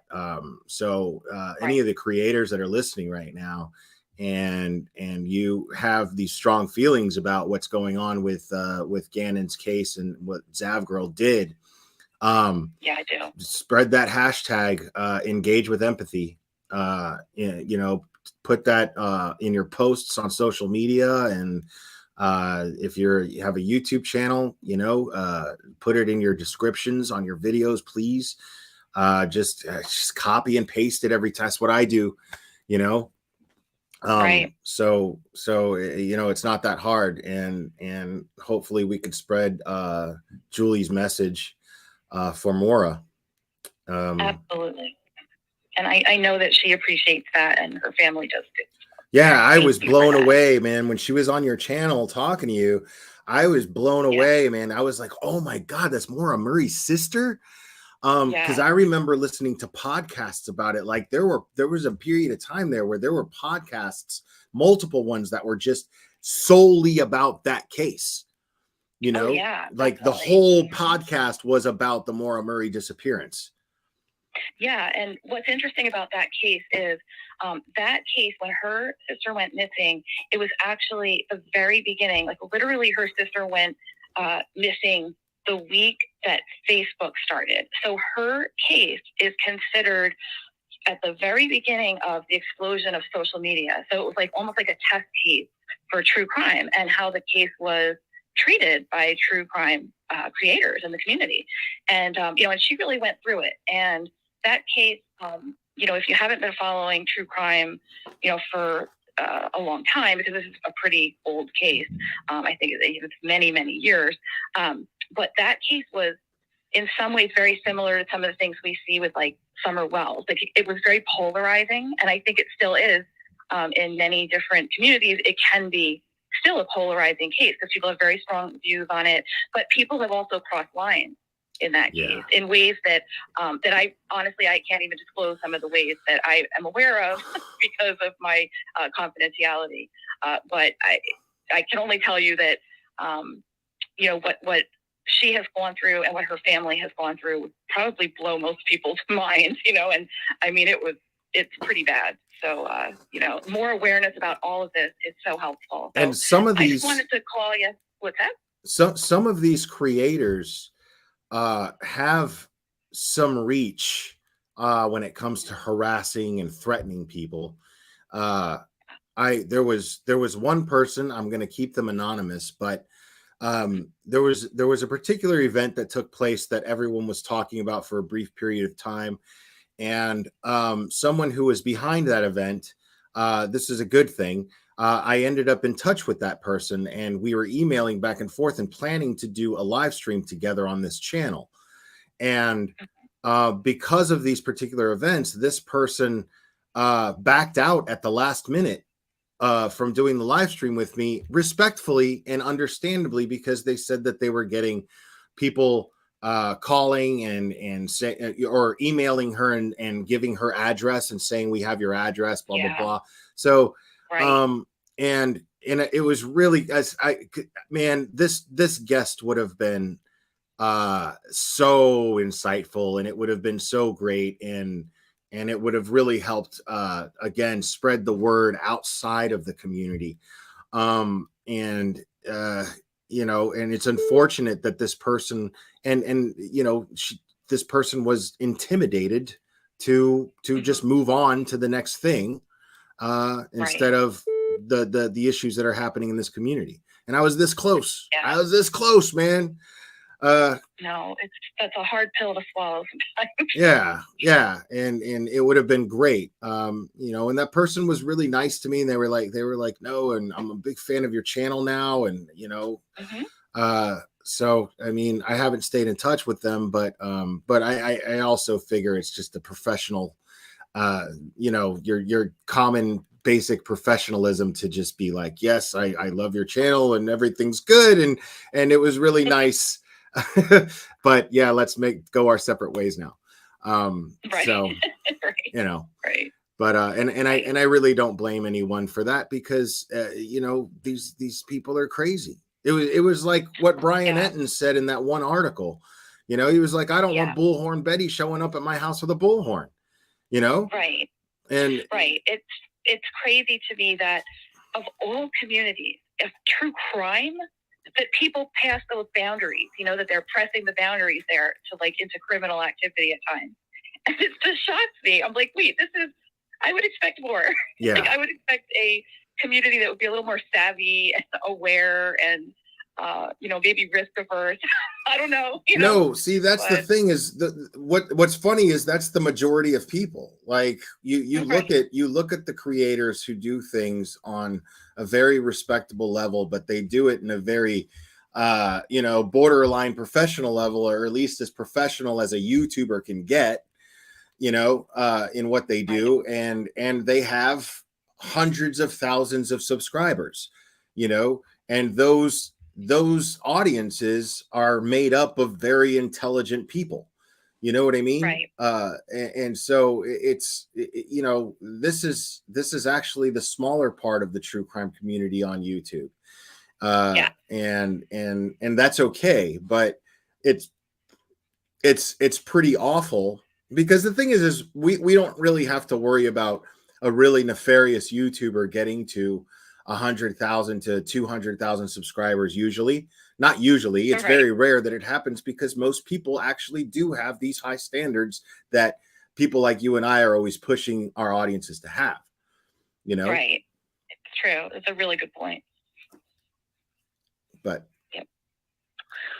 all right. Well, I don't want to take up your time, but I figured I would just call you and say thank you to you, because this, it really meant a lot to me, and I'm sure to so many. That I was away for a few days, and I hadn't looked at anything, and then I saw what was going on. I saw like one of your posts, and I'm like, what the heck? And then I was listening to you, and I was just like, holy cow, I can't even believe what I'm hearing. So. Anyway, you were the voice of reason here in many ways, and I appreciate it. Can I steal just another couple of minutes of your time real quick while I have you up here? Because I want to take advantage of having you here for a moment.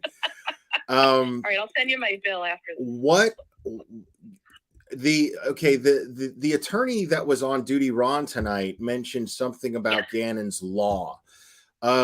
Could you give us just a like, as if we're sitting in a bar and you've got a napkin and you're just jotting an idea down of what this law would be in your mind? What would be the most logical and effective thing to legally speaking to pitch to lawmakers, and hopefully get some sort of change here? What can we hope for realistically? Well, okay. Well, here's the thing.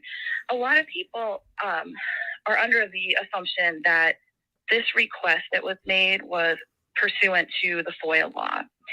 It actually was not made under the FOIA law. FOIA law only applies to certain types of entities, but it does not apply whatsoever to the court system. So the judicial branch of government is not subject to FOIA, okay? So since we have that, it leaves everything up to each individual jurisdiction, meaning each state can have their own rules and regulations and policies and whatnot in terms of how to release documents that are court documents, court records, in other words. So like this information, these autopsy photos, for example. And there are states right now that if you were to go and request the trial documents, there are policies and rules and regulations in place that would prevent someone from obtaining that. I believe there's even some states that if a parent wanted to obtain the autopsy photos of their children who have passed away, that even that is a little bit troublesome for them, like meaning that they have to go through a lot of hoops and prove who they are and all of that stuff to get that sensitive information, even though it was their own child. So because of the fact that it is jurisdictional, I think there would probably be a bit of an issue in making a law such as Gannon's Law, which would be, I believe what Melanie Little was speaking of was in regards to making it impossible for this type of thing to happen again. In other words, to prevent the general public from going and requesting sensitive information, such as autopsy photos that are part of court documents, and then even perhaps what about other types of things. Well, what about not so much obtaining the documents, but spreading it? A law protecting against that. And wouldn't that law I understand. Wouldn't that law have to be federal since it's the internet? Well, see, that's the thing. This would get complicated because each state has to regulate their own things. So I think that a federal law is going to run into a lot of problems because even though it's the internet, even with internet law, you still have problems and issues when you get into states and how the state law is implicated. So that can be very complex. So that's why I think that a national level law, while it's a great idea in theory, probably would be a little tricky. You would probably have to get each individual state. You'd have to identify, well, what states, what does every single state in this country require, right? What are the policies? What are the procedures? You'd have to look at that. And you'd have to look at, is a prohibition in place now? Now, I called the Colorado, the El Paso County Court when I heard what was going on. I mean, I was like outraged. I'm like, dude, no. And I picked up the phone and I called a few people that I know. And I spoke to some people out in the court there. And I can tell you that I put this in your chat earlier that people were like, how could they get these? Well, unfortunately, and I think Melanie Little, who used to go to law school, I believe, out in Colorado, also alluded to the fact that Colorado has a very liberal policy in place, right? Like it's very easy and to get these kinds of things. And I actually checked as well. And the particular law, like if anybody wants to look it up, it's the directive of the Chief Justice of the courts in Colorado, and it's 05-01. And you can research that, like you can find that, you can Google it if you look up, court records and stuff. And I looked at their policy. I have a copy of it, and there's nothing in there that would allow an employee of the court who is the custodian of these records to withhold them from someone.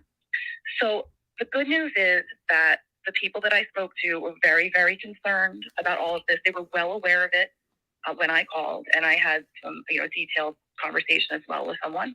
And they are looking at this. And in fact, the person I spoke to was told me that the chief clerk out there, the chief administrator rather, of the entire court system will be looking at that policy now that this happened. And nice.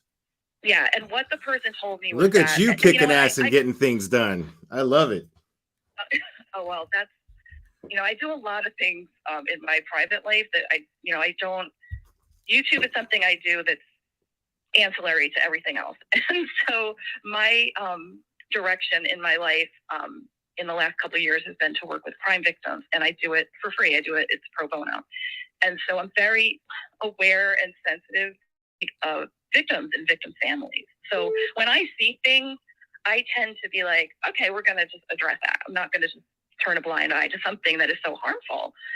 So I called, spoke to a few people, but the good news is like that they said they've never had such a high profile case in their county before. They were never confronted with this sort of thing before. Yeah. And this happens a lot. They never dreamed that this could happen. Right. This happens a lot where smaller areas, smaller towns, more suburban areas, where nothing ever happens, ends up the most gruesome thing that could happen happens there. Right. Exactly. Yeah. Exactly. Once in a lifetime. And I think you had mentioned it's the kind of thing that, it's something that they have to look at now, and it's after the fact. And unfortunately, I think you had said, it's like the cat is out of the bag now, because once it's out there, right? So it's like you can't put it back. So the only thing that they can do proactively now is to look at this, and they are looking at it. And they said not only are they looking at it within their system, to the extent that they can do something about it in with their powers, whatever that is, because I'm not licensed in Colorado, so I can't tell you. But they're looking at that.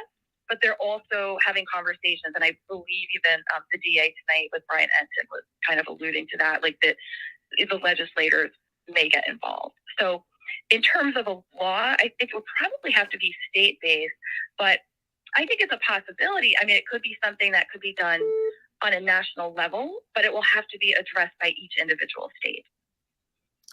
Okay.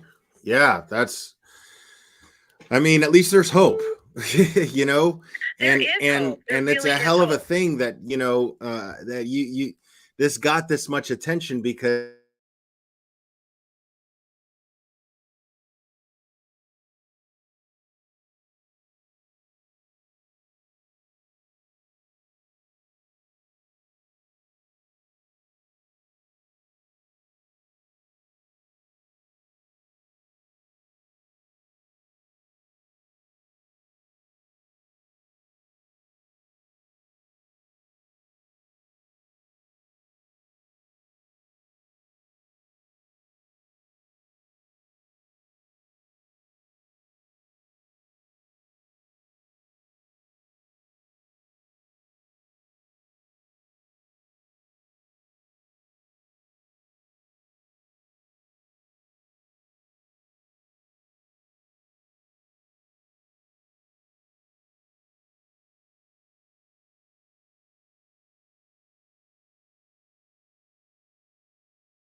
Okay.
Wow.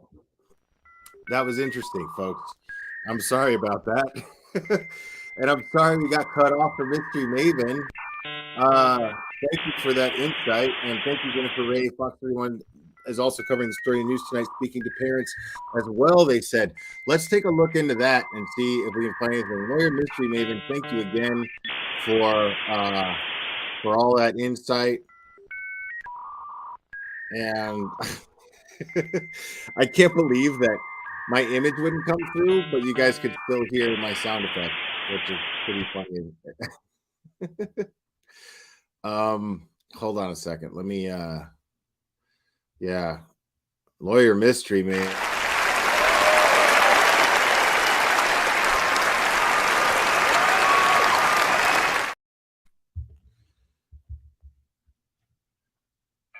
You're on. Who am I speaking with?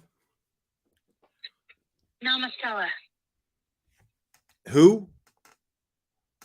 Namastella. Namastella. Okay, Namastella. Yes. How we doing? I'm doing great. Well, I'm doing okay. So Okay. what I have to say about this whole thing is, you know what? I have not ever listened to your stuff because of the Kylie Rodney thing Okay. back in the day. That I didn't agree with what you had going on. Okay. What Not didn't that I- not what that I didn't you agree disagree with? with it.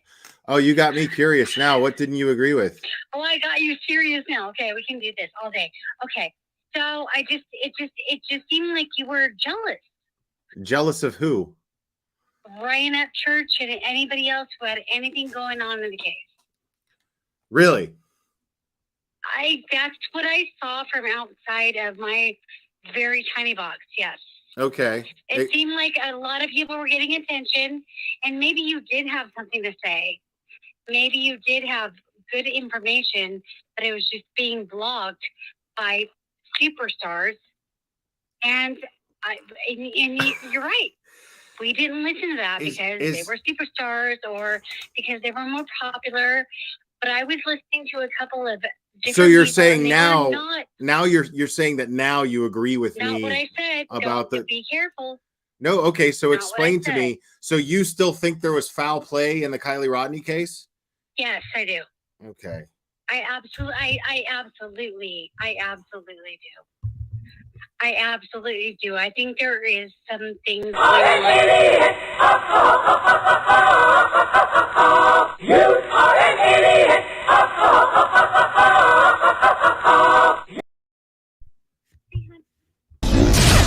Oh shit, I'm sorry. Yeah, I don't have patience for that kind of stupidity. You're on. Who am I speaking with? Oh, hi. My name is Lindsay. How we doing, Lindsay? Just stumbled on your channel today. How are you? Sorry, I'm really nervous. So, thank you, Lindsay. Lindsay, right. How we doing? Yeah. Oh, I'm very good. Turn that off. There we go. No, sorry, it's getting echo. Good. I just wanted to say that as a person who's lost a child, this was very triggering. Oh my God, I'm so sorry.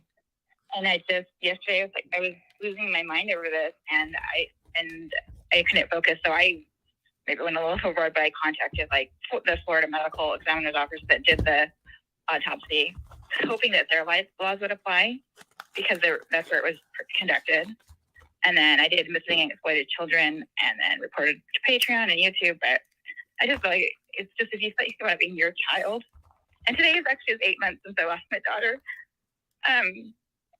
It just makes, if you just think about being your child, then those pictures, I thought every parent who lost a child was probably triggered yesterday. So I appreciate your concern and compassion and for this and your dedication to this, and for everyone in the chat too. God, this so must be, I can't yeah. even imagine what this is like for you right now. And I'm so sorry that If I got my daughter's pictures, I don't know what I would do. I don't know. You know, it just would be horrifying. And again, parents have been through so much already. I just couldn't. I don't know. And I'm hoping that Florida laws apply because they had some pretty specific rules about photos. So I'm not sure what's going to apply here. I'm not an attorney, I'm an accountant. But I'm hoping that something can be done over this. So thank you for things. I just found your channel today. I subscribed. But thank you for doing what you're doing. I appreciate it. Yeah, I really hope that you enjoy the channel, and I hope I do. I hope that I can continue to be satisfactory to people who have lost like yourself, because again, I can't imagine, and my heart truly goes out to you. I can't imagine. Thank you. It's been important. And I noticed that there were a few people that commented in Zavgirl's chat that said that they lost children in Zavgirl's I post. was pretty aggressive yesterday because I was losing my mind. Were you so one that of those might have been me. people? Yeah. Okay. Yeah, that makes sense. Yeah. Because I mean, I can only imagine, you know, and you know, there I don't even think you have to actually have children to empathize with a parent who could have possibly lost a child. You know, I keep hearing this, and it's not designed to be an excuse, but people say it a lot, and they say, you know, well, they don't even have children, so they don't know what it's like, you know. But at the end of the day, regardless of the tone, it's still kind of an excuse, because you don't have to necessarily have children to actually empathize and sympathize with someone who went through what is known to be the worst pain that a human being can go through, is losing a child. And a lot of times the most support I get are from people that don't have kids. So you're right about that. They can empathize. They can without having children of their own. So yeah. I mean, it's not the same thing, but it's a loose example. Like, I'm pro-choice because I don't know what it's like to be a woman, you know? So I don't think it's fair to have an opinion on what a woman should do with their body, because I don't know what it's like to be pregnant or have a child. So the way that I see it, it's the same thing in that regard. Even if you don't have a child, you should look at it that way and say, hey, I don't have an opinion here, but the safe way to go is, this is probably hurtful to anybody who has a child or has lost one, even worse. Yeah. Thank you. Yeah, it was. And for Gannon's parents, they're the worst. So for Gannon, the little sweetie, like that, he's been through enough. I just couldn't yesterday. And then her excuse that she wrote was where she's the victim. There was no real apology towards the family or to Gannon or anything. There's no empathy or sympathy. It was just ridiculous. I don't subscribe. I just heard about it and then couldn't stop. But I hope I wasn't too aggressive. No.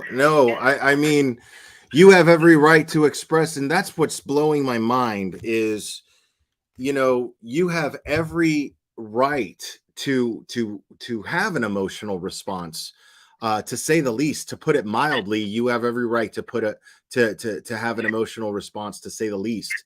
You know, anybody who's lost a child, they automatically have earned that. And I'm blown away by how you and everyone else has been so classy in the way that you delivered things. Just because you were firm in the way that you delivered your comment doesn't mean that you were disrespectful. We as a community have we as a community have collectively come together here. Yeah. You know, and Honestly, that's so nice. And like 99% of people have been understanding and great and wonderful. It's just that one few. And it's so mind-boggling. There's even 1% who don't get it. But you're right. Everyone has come together. And I think it's beautiful. And we can focus on the good. And what we can focus on is the fact that everyone has come together over this and shows the true intent behind the true crime community or whatever you call it. So there's that. right. No, yeah. And the way everyone did it so in such a scrupulous and rational manner that what it did was simply hold Zavgirl accountable. No one attacked her. Everyone simply collectively expressed one mutual opinion of why it was wrong for her to do what she did. And it's incredible that you know, I gotta say thank you so much for being somebody to be a leader in that example, being someone who has tragically lost a child. Again, I can't imagine what that's like for you, but for you to speak up took a lot of strength and a lot of courage, and I'm grateful to you for that. Oh, thank you. Well, hopefully, I mean, if Florida laws apply, she might be in trouble. I mean, I'm not an attorney. I read the statutes. It looks like she could be, but I don't know if it's Colorado because autopsy was in Florida. But I don't know where she got the documents from. So I'm hoping that might have some way. I'm hoping I just do something that can be done. And I'm just maybe grasping at straws. I think it's so horrific. But if not, then I guess maybe we can make a change or she gets shut down or something comes of it. But anyway, I just really want to thank you guys, the community, and for you too. And I'm glad I found your channel. Great. So thank you very much. All right. For that. Thank you for calling, Lindsay. I appreciate that. Thank you. You guys have a good night. Thank you for listening. I appreciate it. I'm being so supportive. Thank you. Man, of course. Thank you for calling. Thank you. Good night, guys. Thanks. Wow. That was incredible. Hippoporium, calm the fuck down, please. Stop turning a molehill into a mountain. We don't need that here. We don't do that here. Fucking relax. Okay? You're the only one yelling and screaming in my chat. Jesus. Like, act accordingly, for fuck's sake.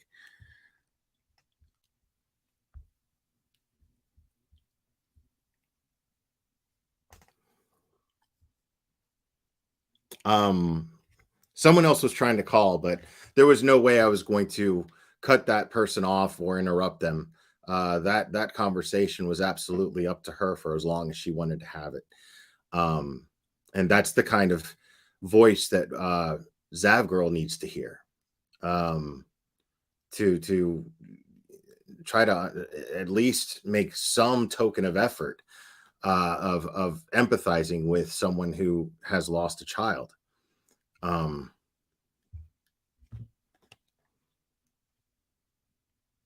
So yeah, it's just crazy. But the line is open again if anybody else would like to call. I still have a little bit of coffee left. And you probably noticed I'm putting creamer in my coffee. I was trying that intermittent fasting, dude. I can't do it. Because the thing is listen, for me to do intermittent fasting, it has to be like accurate. It has to be on point. And the thing is the way that I like weed, right? But I don't really smoke it. I like edibles, and I have these gummies, and they have sugar in them, and I'm not gonna not eat a gummy for 16 hours. That's just crazy. That's crazy talk.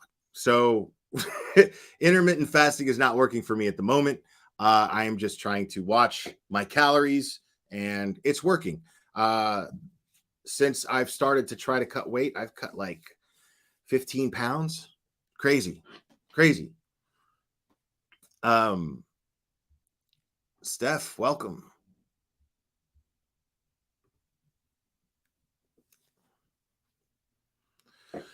I do, but I don't pay much of attention to the app on my phone for it, Kelsey 206. I mean, it tells me when I've gotten enough steps in, and I walk a lot. I enjoy it. You know, I prefer walking in the winter, but I do enjoy walking regardless, and it helps me get my head into my workout, and after my workout, it helps me just enjoy the feeling of working out, of having a very, very vigorous workout. I enjoy it. So that, as long as I'm watching what I eat at my age, you're going to cut weight, you know, while you do that. So it's pretty great. And I still do cardio when I go to the gym too. So,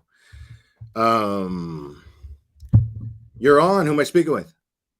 Hi, this is Misconstrued. I'm calling from Canada. You're calling from Canada, eh? Yeah. Yep.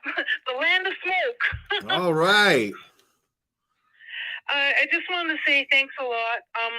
I just discovered you in the last couple days, kind of researching about what's going on, because I was an actual subscriber to the one that you're talking about, and during the Chris Watts case. And I really felt she really cared and was on point and very empathetic. And then when the YouTube purge happened, I lost my account also, and never really kind of got back into it. And I just wanted to say to a lot of people, and I'm sure they've seen it all too, with everything that's been happening in the last few years, and how aware we are becoming about certain creators that we watched. And I do know it does hurt when a creator changes.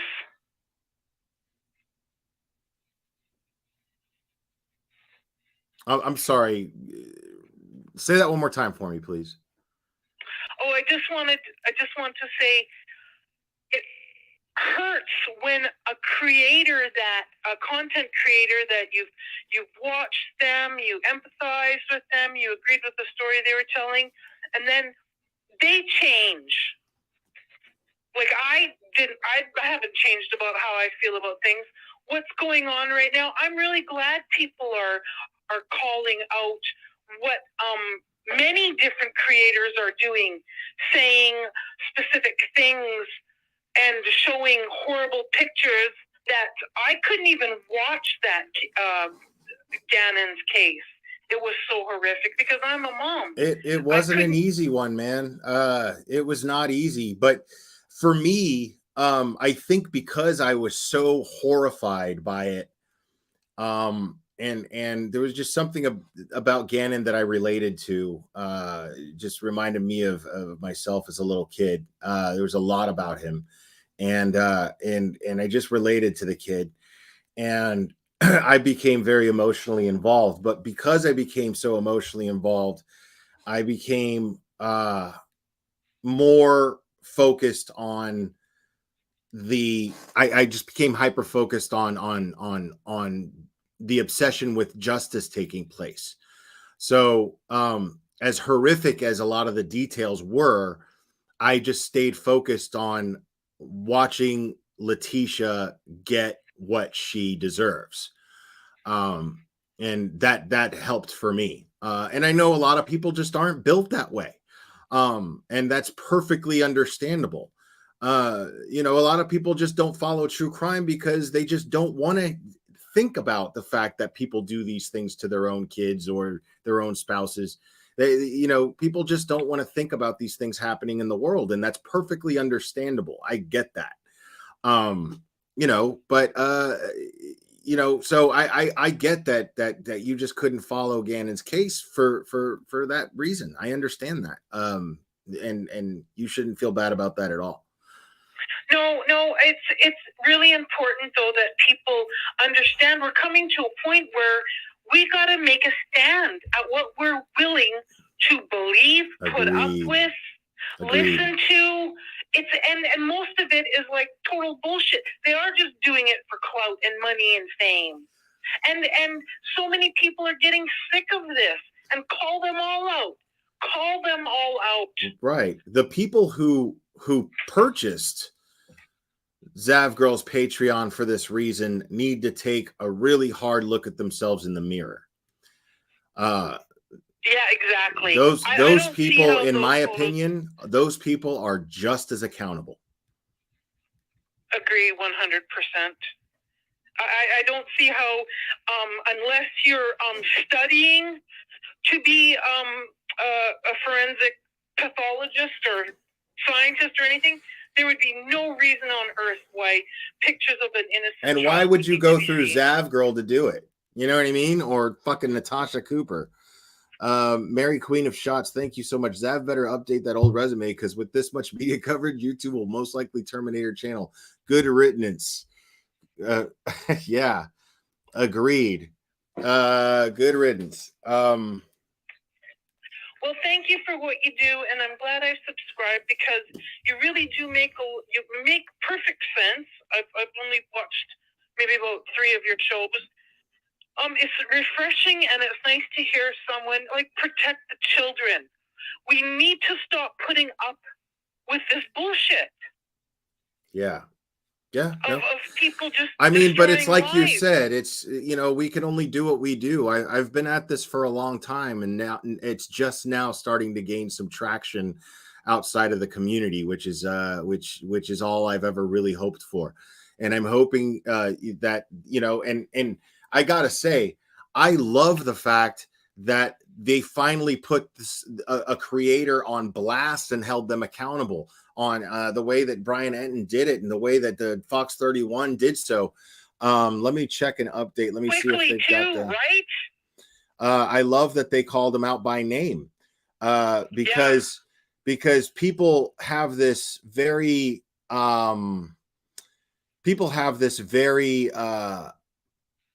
the usual narrative is, well, don't mention them and don't give them any clout, don't give them any attention.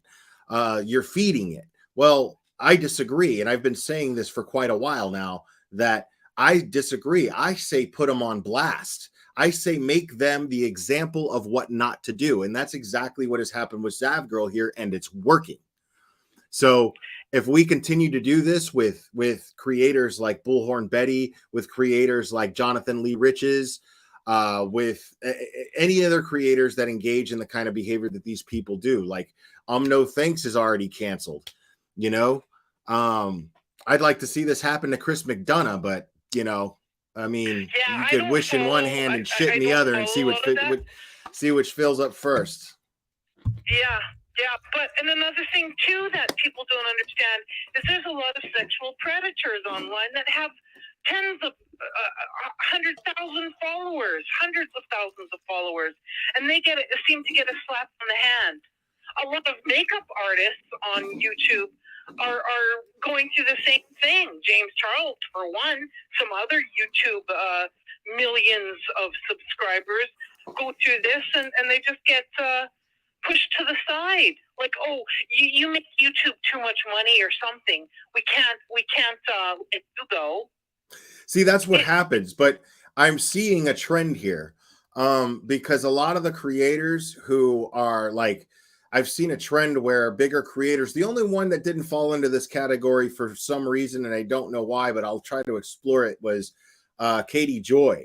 But you'll see what I mean when I make this point. There seems to be a trend where if somebody is going through a lawsuit for defamation, harassment, or anything like that, YouTube tends to get wind of it, and then they'll delete their channel. And the reason why they do that, in my opinion, personally, I believe, is because YouTube, it's a liability thing for them.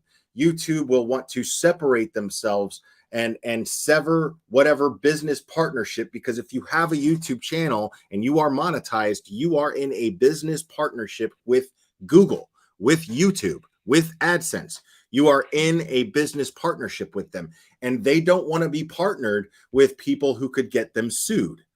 So if they're being sued and they're business partners with them, they want to separate themselves from them. They want to sever. So, you know, It's also a question of, will parents or loved ones of victims start to stand up for themselves and start to, and I don't blame them if they don't. I want to be clear about that. But the best, most effective way is if these family members of and loved ones of these victims speak up and start taking legal action against these YouTubers. And that's the best way to eliminate them on this platform. Well, exactly. Look what happened to Entin. He just stopped creating everything and started an OnlyFans account so he can do his perverted stuff there. And people pay for this. Who? Entin. He was one of the at the beginning of YouTube, massive creator, started off with I'm a Banana song. It went viral. 10 million, 13 million followers just on YouTube. And he's got none of his accounts. He's probably got 3 accounts on YouTube. None of them are canceled. But Chris Hansen actually went to talk to him. This was years ago. And now there is just a report filed, I saw it on YouTube somewhere, that Entin, I don't know his full name, is getting charged for sexual misconduct or, essay and all that stuff. I mean, that's what you get. Yeah, and it's taken years, but finally, I mean, he got pushed out of it. Yeah. Just keep the kids safe, man. People, parents, and even if you're not a parent, the only people who agree with this kind of stuff are debauched people. Yeah, I can't imagine any reason why you would want those pictures. You know what I mean? I can't imagine any reason other than nefarious reasons to want those pictures. So yeah, so shame on those who bought those pictures for those reasons, and it's disgusting. I really hope more and more people notice how quickly this has happened, and I really hope they pay attention to other creators online who are doing the same and far worse too. Yeah, and they need to all be held accountable. Agreed. Yeah, I agree. So hopefully this doesn't just stop with Zav Girl. Hopefully it goes on. No, yeah, it shouldn't. Right. All right. Thank you so much for calling. I appreciate it. Okay, thank you. Happy gummy days. Thank you so much. Have a good one.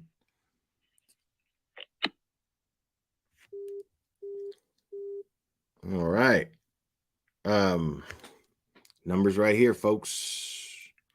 Anybody else who wants to call? Yeah, I saw that Hen was saying that somebody was doxing in the chat. I didn't see that, but yeah, mods, please make sure if you see that, don't even warn them. Just fucking boot them. Anybody doing any doxing, boot them the fuck out of here and make sure they don't come back.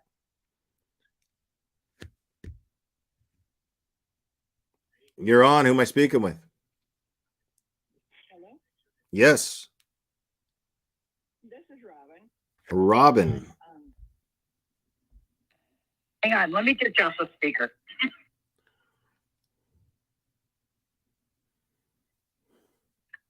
Yes, and I think instead of having hard feelings about Zav Girl and this other nobody YouTuber, what we should really focus on is how gracious those parents have been and what they've done and how they've handled everything they've had to go through, because I don't think I could be that gracious. Well, nobody's discrediting them for that, or not acknowledging that. Everybody's been acknowledging that. Yeah. But no, creators like Zav Girl and Natasha Cooper need to be called out. Yes, they do. And we're seeing right now how effective it is. I've been saying this for a long time, that if this were to take place, you know, on a YouTuber who's doing bad things, you know, we're going to see some real results. People are going to wake up. People are going to you know, have a higher standard. That are watching them. Right. People are going to have a higher standard. Don't ignore the problem. Address it. Call them out. Blow their name up. You know. So what if they get more views? They're going to be known as what not to do, and then eventually people will just not even pay attention to them at all, and they'll be canceled. So that, to me, that's the most effective way, and this is proving it. This has always been my theory of what to do, and we're seeing it proven into fruition, as it were. So I appreciate that. I just don't like all the hate that I see in some of the comments. I haven't seen any hateful comments. Well, maybe it's because it's the hate that I have inside that I'm rating it that way. Okay. Yeah, I haven't seen any. I haven't seen any hateful comments. Yeah, but I did contact my daughter. Works for a civil attorney in Denver, Colorado, and told her about this case. And she said they actually had gotten a call about this case yesterday, and they had referred that to an attorney that they are associated with that works particularly with YouTube. So hopefully something will be done. Yeah, I think we're seeing we're starting to see momentum take place of something about to get done. So lawyer Mystery Maven assured us of that she talked to people that can start that can influence laws being made, or at least being looked into, and they are looking into it. And you can see that the prosecutor has been made aware of this. So yes, because if the we're just seeing sell those type of things to anybody who's got the money, basically they're just selling crap for sickos to look at. Right, and you know, we're seeing we're just seeing the beginning stages of change happening. I believe it certainly looks that way, and I'm fucking here for it. So yes, and I thank you for bringing attention to that. Oh, absolutely. I thank you I for. do have to say that I really like the way that Shogun went off, because he's not normally that. Woo! Yeah, he kind of lost me in that second video, man. Like, you know, like I can agree to some of what he was saying to a certain degree, but then he started saying things that were just blatantly like not true about a certain people in our society, and I was just like, oh, dude, yeah, I don't know about all that. But I know his heart's in the right place, and I know and I'm glad that he spoke up, and I'm glad that he that this infuriated him the way that it infuriated the rest of us, and he addressed it. I'm grateful that he addressed it, and he addressed it in a very, very good way, and I was happy to go over it. Yeah, I like Cinema Shogun a lot. And I just want to thank you for bringing attention to this stuff. Yeah, like no I problem, said, man. Maybe it's just because it infuriates me to no end that I read things in a way that it's like. Yeah, the trick is, I mean, you know, be mad at these people for the appropriate amount of time, and then just make fools of them for what they are. You know, that's what I do up here. Is I just go over their content, and I'm just like, and I pull the curtain up and show what these people are really about, and we have fun doing it, because to me it's more effective to just you know, show how ridiculous they are in taking their credibility. It's more effective in making them less credible. so that people see and go, what the fuck? And then they just have a higher standard I don't really know what for who they she's about. support. I watch true crime and I've come across her things, but it was always so terrible. I never watched a whole video. So I don't really know what her channel is about. And if it hadn't been for you, I wouldn't even known about this. Well, So I'm glad you brought it out. I appreciate it. I appreciate it. All right. Well, I'm going to let you go. All right. Thanks for calling. Okay. Bye-bye. All right. So yeah, I'll take another caller. But just know that I've got Zav Girl's social blade pulled up here. And as you can see on the bottom here, from Sunday, Saturday, she was up 200. She was at 92.6 thousand subs. And then Sunday, she dropped 100, went to 92.5. And then Monday, yesterday, down 800 and down to 91.7. And then Tuesday, just today, so far, 700 down to 91K and another 100 just since midnight. So 90.9 thousand. She's lost wow. She's lost 92.6, or she's lost 2.6 thousand subscribers in the last just couple of days. I'm telling you, this is what works. The community coming together and saying, I am not going to stand for this. This is what works. We're seeing it right now. It's very, very important that we flourish or that we relish in this right now, because this right now has shown that this is the most effective way. Calling out these people is proving right now to be the most effective way to ensure justice for these victims. You guys have the power. You're on. Who am I speaking with? Sarah, I've been a member since you started covering David E. Taylor. I came across her channel, and thank you so much. How long have you been a member? Since when? The David E. Taylor late night video stream. 7-8 months. Oh my God, I don't even remember. Yeah. Jesus. That was a fun. Those were some fun late nights into the early morning hours watching those depositions. But I've kind of been out of the loop for a little while. I've been recovering from a major surgery, but watched the whole Letitia trial.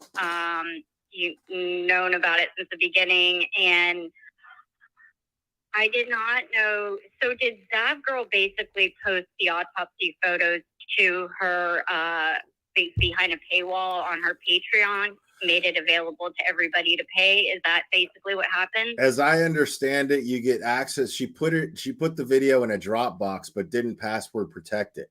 So once you paid the $3, you had access to that Dropbox, but anybody who paid the $3 had the freedom to share it, to share that Dropbox basically anywhere. And then later on, as I understand it, she did put a password protection on it. But again, you can't put the toothpaste back in the tube. So, but she knowingly put the autopsy photos. Oh yeah, paywall. Yeah, Okay. Yeah. She This advertised makes my it. blood boil. She advertised it prior to it happening. Oh, this is so. And I'm going to kind of go off here for a minute. And I this really upsets me. I'm come from the medical profession. I'm a veterinarian. I'm not a medical doctor, but we do the same things here. I mean, we do they're called necropsies, for animals.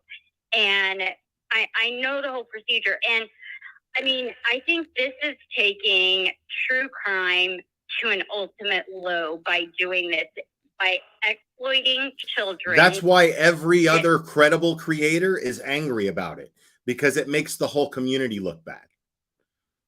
Absolutely. I mean, this is, I mean, you've got your Bullhorn Betties. I mean, you know, that they do things that they harass people. They're awful. I mean, they're not great people. We call them out for it. Great.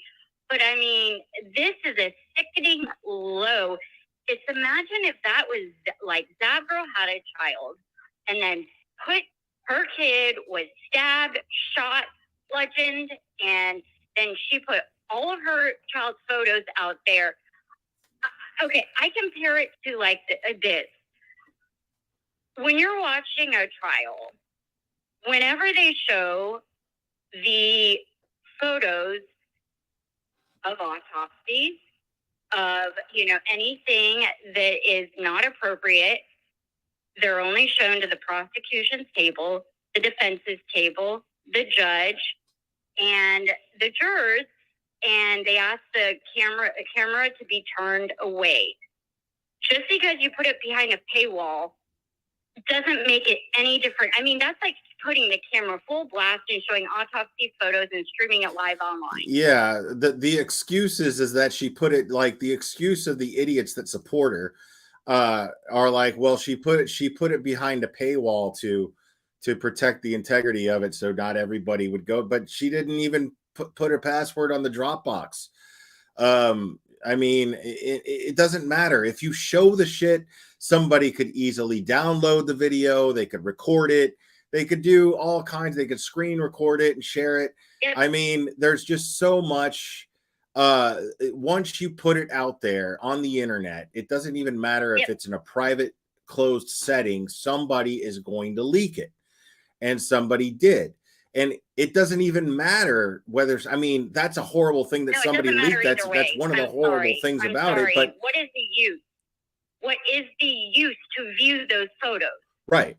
Exactly. I was just going to get to that. What's even the purpose in the first place? And don't tell me science, because you're not educated in science. Being interested in science is not an excuse, especially if you give no scientific insight whatsoever. You don't have anybody with a scientific background giving you some sort of insight as to what you're looking at. And even still, it's after the trial has already taken place and justice is already served. There's nothing but a greedy purpose behind sharing those pictures behind a paywall. That's it. And if you don't put it, it's just gruesome. If you're not even putting a paywall behind it, it's just plain gruesome. But it's disgusting and greedy and gruesome if you put it behind a paywall. So exactly, there's no valid excuse for her sharing that shit at all. No, and you know, even coming from, I mean, like, again, I've done, you know, hundreds of necropsies on animals, you know, an autopsy on an animal, and I even from a scientific perspective to understand, I mean, it's the same process. We do it the same way. We actually study the way veterinarians do it. Is we do it from, you know, the medical perspective. I mean, the human perspective, and there's slight alterations, but it is the exact same process. The way we perform a necropsy is the exact same process that we would do it to do an autopsy. And I, coming from the medical perspective, have no. I would have no desire whatsoever. And the fact is that she is profiting off of it. Oh my gosh, I'm sorry. I'm just all over the place because I just heard about this and my blood is boiling. I think that in a way now, like, and I know this is an extreme, but I think when they come to doing FOIA requests, I think when it comes to certain levels of material, there should be some law imposed that you cannot reproduce these. That's the idea. Purposes. It's as Mystery Maven explained while she called. she explained that it's a difficult process, and not to get our hopes too high about it, but it can be done. So it's just going to take a lot of initiative from the right people, but it can be done. So I'm really truly hoping. Wait, what? I really truly sorry. I saw something in chat that made me laugh. No. They always make me laugh, too. I'm truly hoping that this does get done. That Gannon's law does get created and then get passed. I truly hope that does happen. I have, and I really respect Mystery Maven's opinions, and she always has really good insight, and I'm hoping that there is a way to do this for the respect of the victims. The fact that the true crime, and I'm glad people called her out on this, because this is, like you said, making the true crime community look like vile, advantageous people that would stoop to, such a low in order to, increase their viewership to make money off of it. It's just like people feel like they have to one up Well, and it's another, funny one up because another. it's poor channel management in the first place. Like, you'll get the flash in the pan bunch of views for a minute there, but then look at what's happening. I mean, at the end of the day, people are going to see you for what you are, and then you're going to be nobody and nothing eventually. You know what I mean? I'd rather go the slow route like I have been for the last 4 years. I have consistently grown, but at a very modest and easy pace, and I am only grateful for the pace that I have grown. I haven't had to change a thing, meaning like as far as my integrity, I haven't had to compromise that in any way, shape, or form. I haven't had to do anything nefarious to build viewership, to build, you know what I mean? I do what I do, and hopefully the timing aligns with whatever happens, and my words resonate to an audience, and people enjoy it. I really respect and I what just you really hope do, that people and enjoy it. That's I all. subscribe to 2 channels, and you're one of them. And because I love what you've done with and what your name Glitter represents, and it is everything that the true community needs. It's compassionate, but holds people accountable, and you come from a perspective that is very straightforward, very compassionate. I mean, you just come from just My audience place isn't full of children, so I don't feel the need to baby and patronize my chat. If I think that we're all thinking the same thing, I'm gonna fucking say it. You know what I mean? Yep, and you always speak my mind. I mean, you say it, and I'm like, that's what I was just thinking. So I don't want to hold up the line and keep you too late, but I'm just like, I'm stumbling over my words because I just heard about this, and my blood is boiling, and I can't. It can't last like this right now because I'm still recovering from a major surgery, and I was just kind of up late in pain, and I was like, oh, this is making me more in pain tonight. But thank you again for everything you do, and keep up the good fight, and we support you, and I support you, and you're doing awesome things, and just keep it the way you are, and I really respect you for keeping your integrity throughout, you're growing your channel, and just keep up the good fight. Thank you. Thank you. That means so much. Thank you so much. It really does. Thanks for calling. I really appreciate it. Thank you. That means a lot. Thank you. Have a good night. Thank you again. You Bye. too. Bye-bye. All right. So I'm closing the phone lines. And we are about to wrap this up. Zav Girl at this point,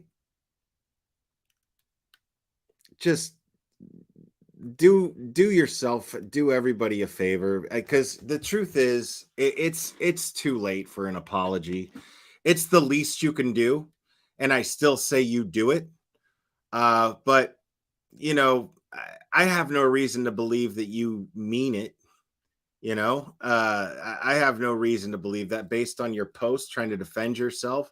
Nobody believes it. Nobody in Denver believes it. Nobody in Colorado believes it. Nobody in this community believes it.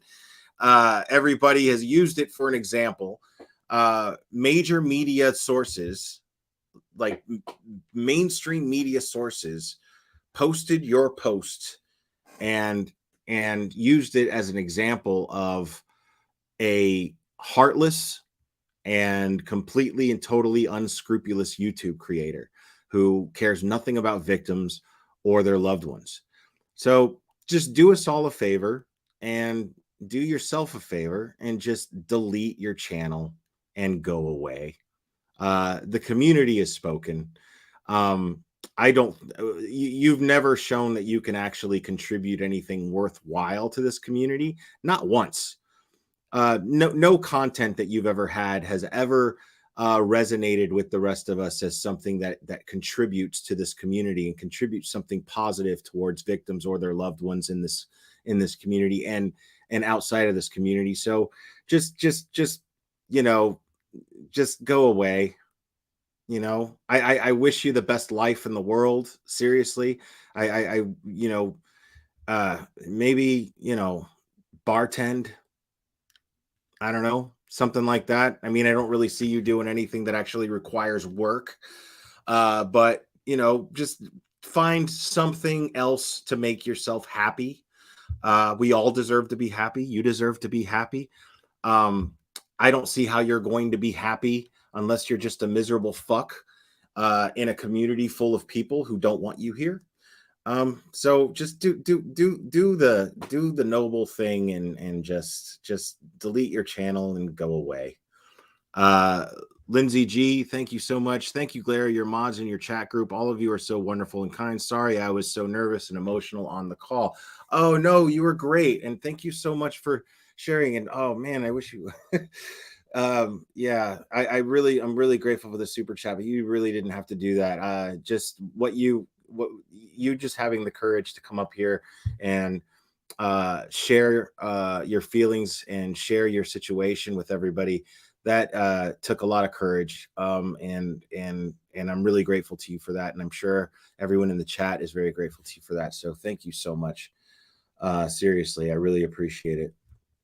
So yeah, yeah, I mean, Zav girl, just like what little bit of dignity you have left, you know, write a statement, make it as sincere as you can of an apology as you can, as much as your lack of empathy will allow you to, and just go away, you know, or start a YouTube channel where you're opening toys or something, or fucking playing fish records or whatever the fuck you do, you know, fucking a patchouli appreciation channel, something, you know what I mean? Just get the fuck out of here, you know, you're not doing anybody any good.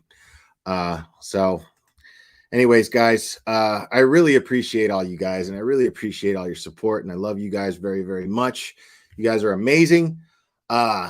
And we will do this again very soon, my friends.